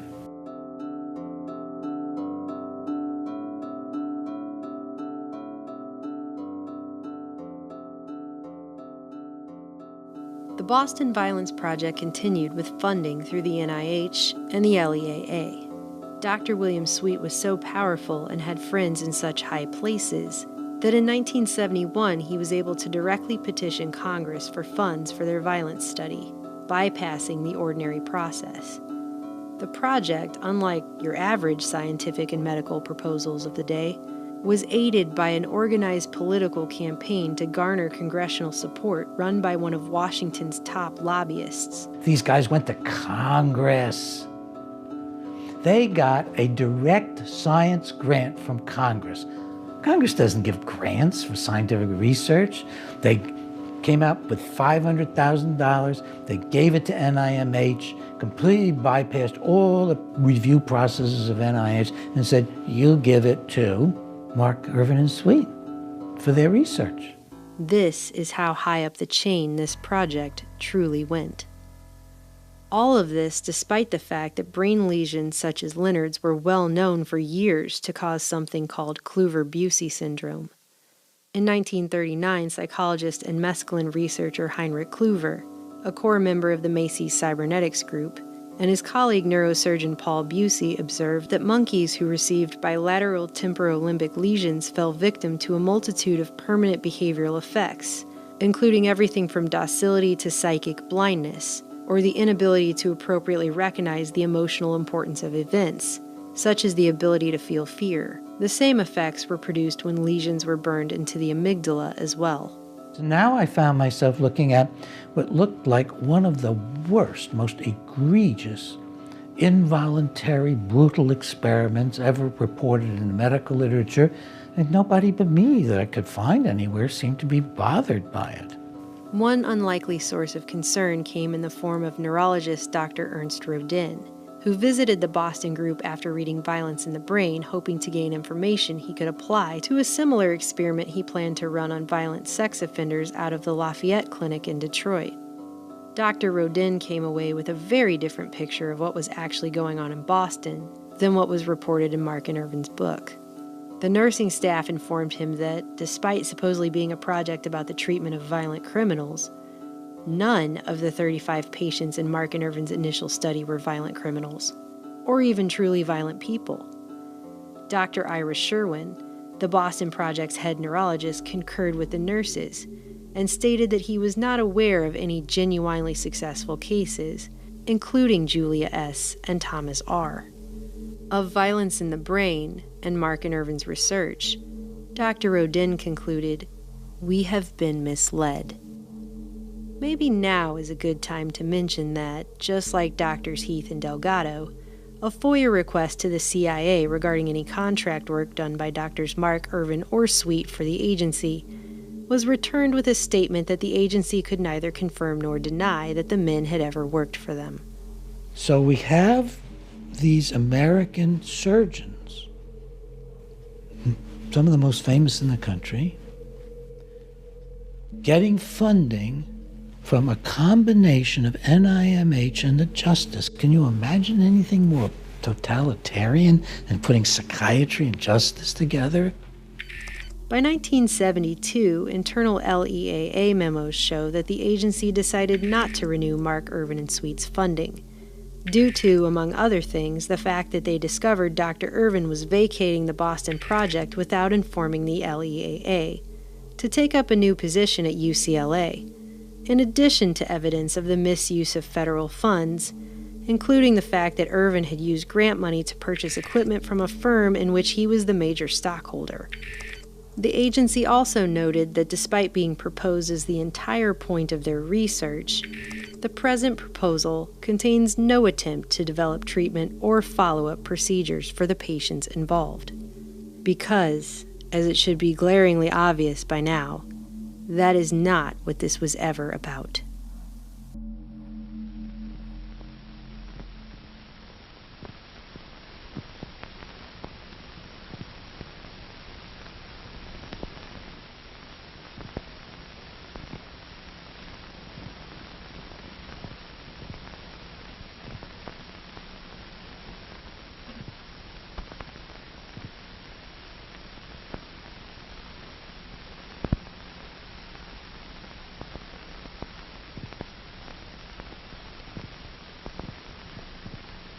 In chimpanzee Patty, brainwaves telemetered from the left and right amygdala were received and automatically analyzed by an online analog computer.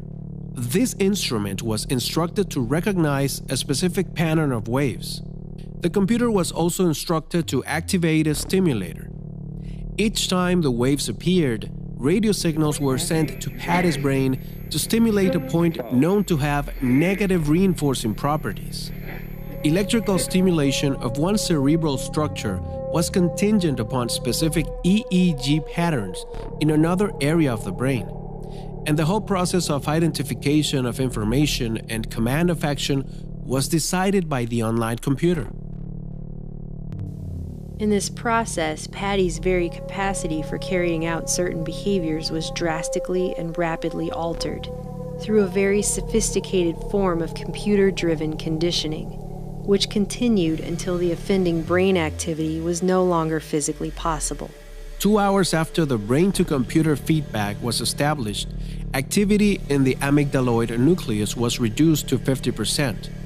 6 days later, with daily 2-hour periods of feedback, drastically reduced to only 1% of normal occurrence. The experiment showed how brainwaves could be singled out and virtually eradicated. Using the autocorrelator, EEG expression was filtered, altered, and domesticated.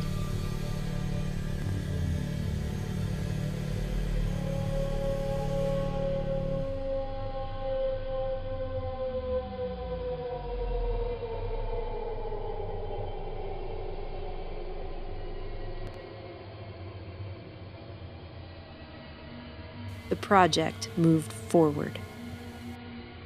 Does it tamper with minds? But no matter what the cost, the American people are prepared to pay the price of victory.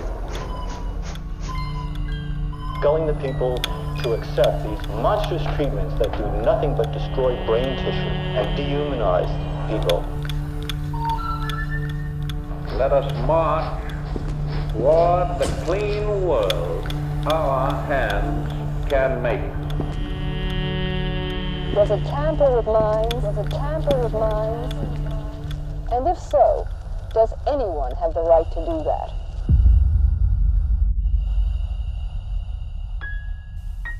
Leonard would die 3 decades later at the age of 65 at the Bedford VA just outside Boston, having spent the latter half of his life a totally disabled, heavily medicated mental patient in a psych ward.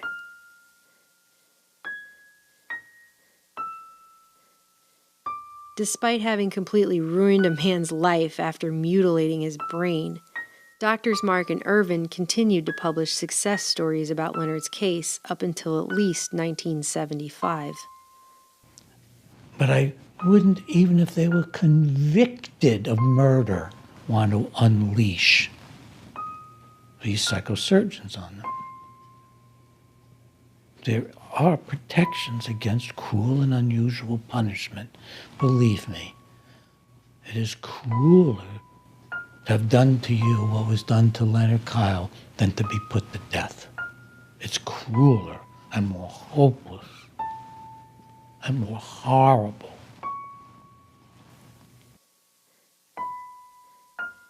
In May 1972, Dr. William Sweet again personally approached the Senate Labor and Health Education and Welfare Appropriations Committee for more money. This time, Sweet was asking for $1 million to branch out, to open a series of violence institutes like the Boston Project for the study of violent behavior across the nation. Sweet stated on the record that his appearance before Congress was on behalf of not just himself and colleagues at Harvard and MGH, including Dr. Vernon Mark, but also the Brain Research Institute of UCLA, in addition to UCLA's Neuropsychiatric Institute, under the medical direction of Dr. Louis Jolyon West.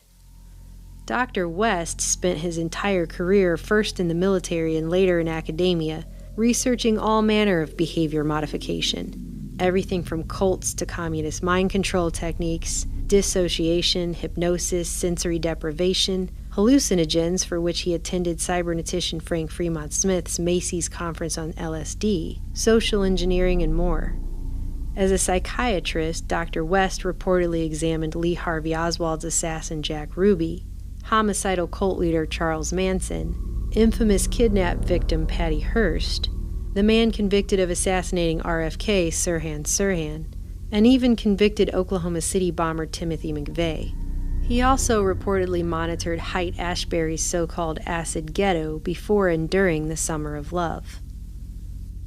It wouldn't be revealed until years later that Dr. West was involved in CIA MKUltra research, that he was the main contractor in charge of Subproject 43 with a top-secret clearance, a project involving the altering of personality through sensory isolation and environmental manipulation, including the use of drugs and hypnosis. Dr. West's book Hallucinations is dedicated to aforementioned cybernetician Heinrich Kluver, of Kluver-Bucy syndrome fame.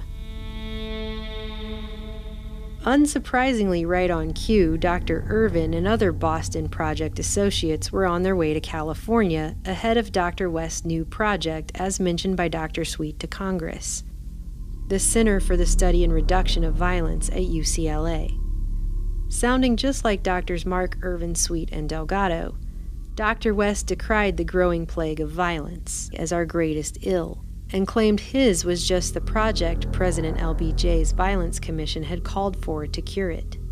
The massive project would take many of the same ideas from Boston and expand them to screening the general population at large in the name of preventing, detecting, controlling, and not just treating but pre-treating all manner of antisocial and violent behavior, to somehow stop it before it could occur.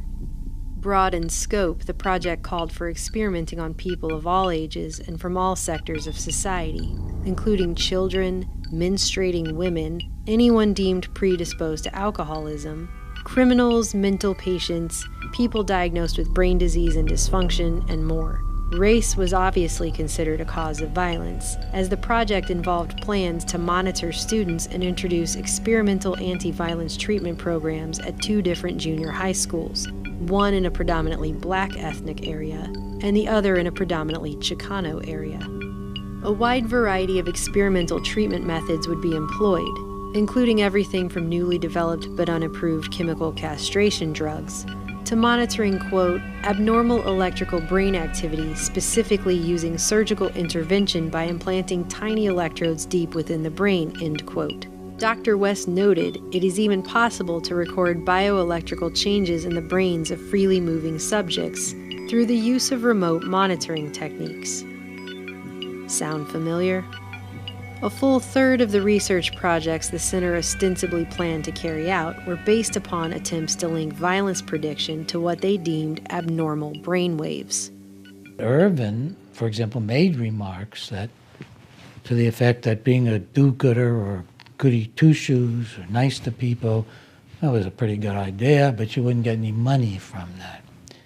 So they knew that the way to get money was to play on political and social fears and on racism. And these men are just riding that horse of violence, riding that horse of I'm right, you're wrong, I'm white, you're black, I'm a neurosurgeon, you're a nobody. I think they're just riding all of those negative human emotions, integrating it into totalitarian philosophies. The ultimate goal of all this research was described as the ability to predict violent behavior, the development of mass screenings for the general public in order to officially label any violence-prone individuals of all ages before they actually committed an act of violence, and then initiate preventative treatment in the form of behavior modification of such individuals, even though they had not committed any crimes or done anything wrong yet. For many opponents, the UCLA project was a real-life version of the Stanley Kubrick film A Clockwork Orange. The center was described in a congressional hearing as a laboratory for the Department of Corrections and law enforcement officials with the diaphanous veneer of UCLA. Prisoners and patients at state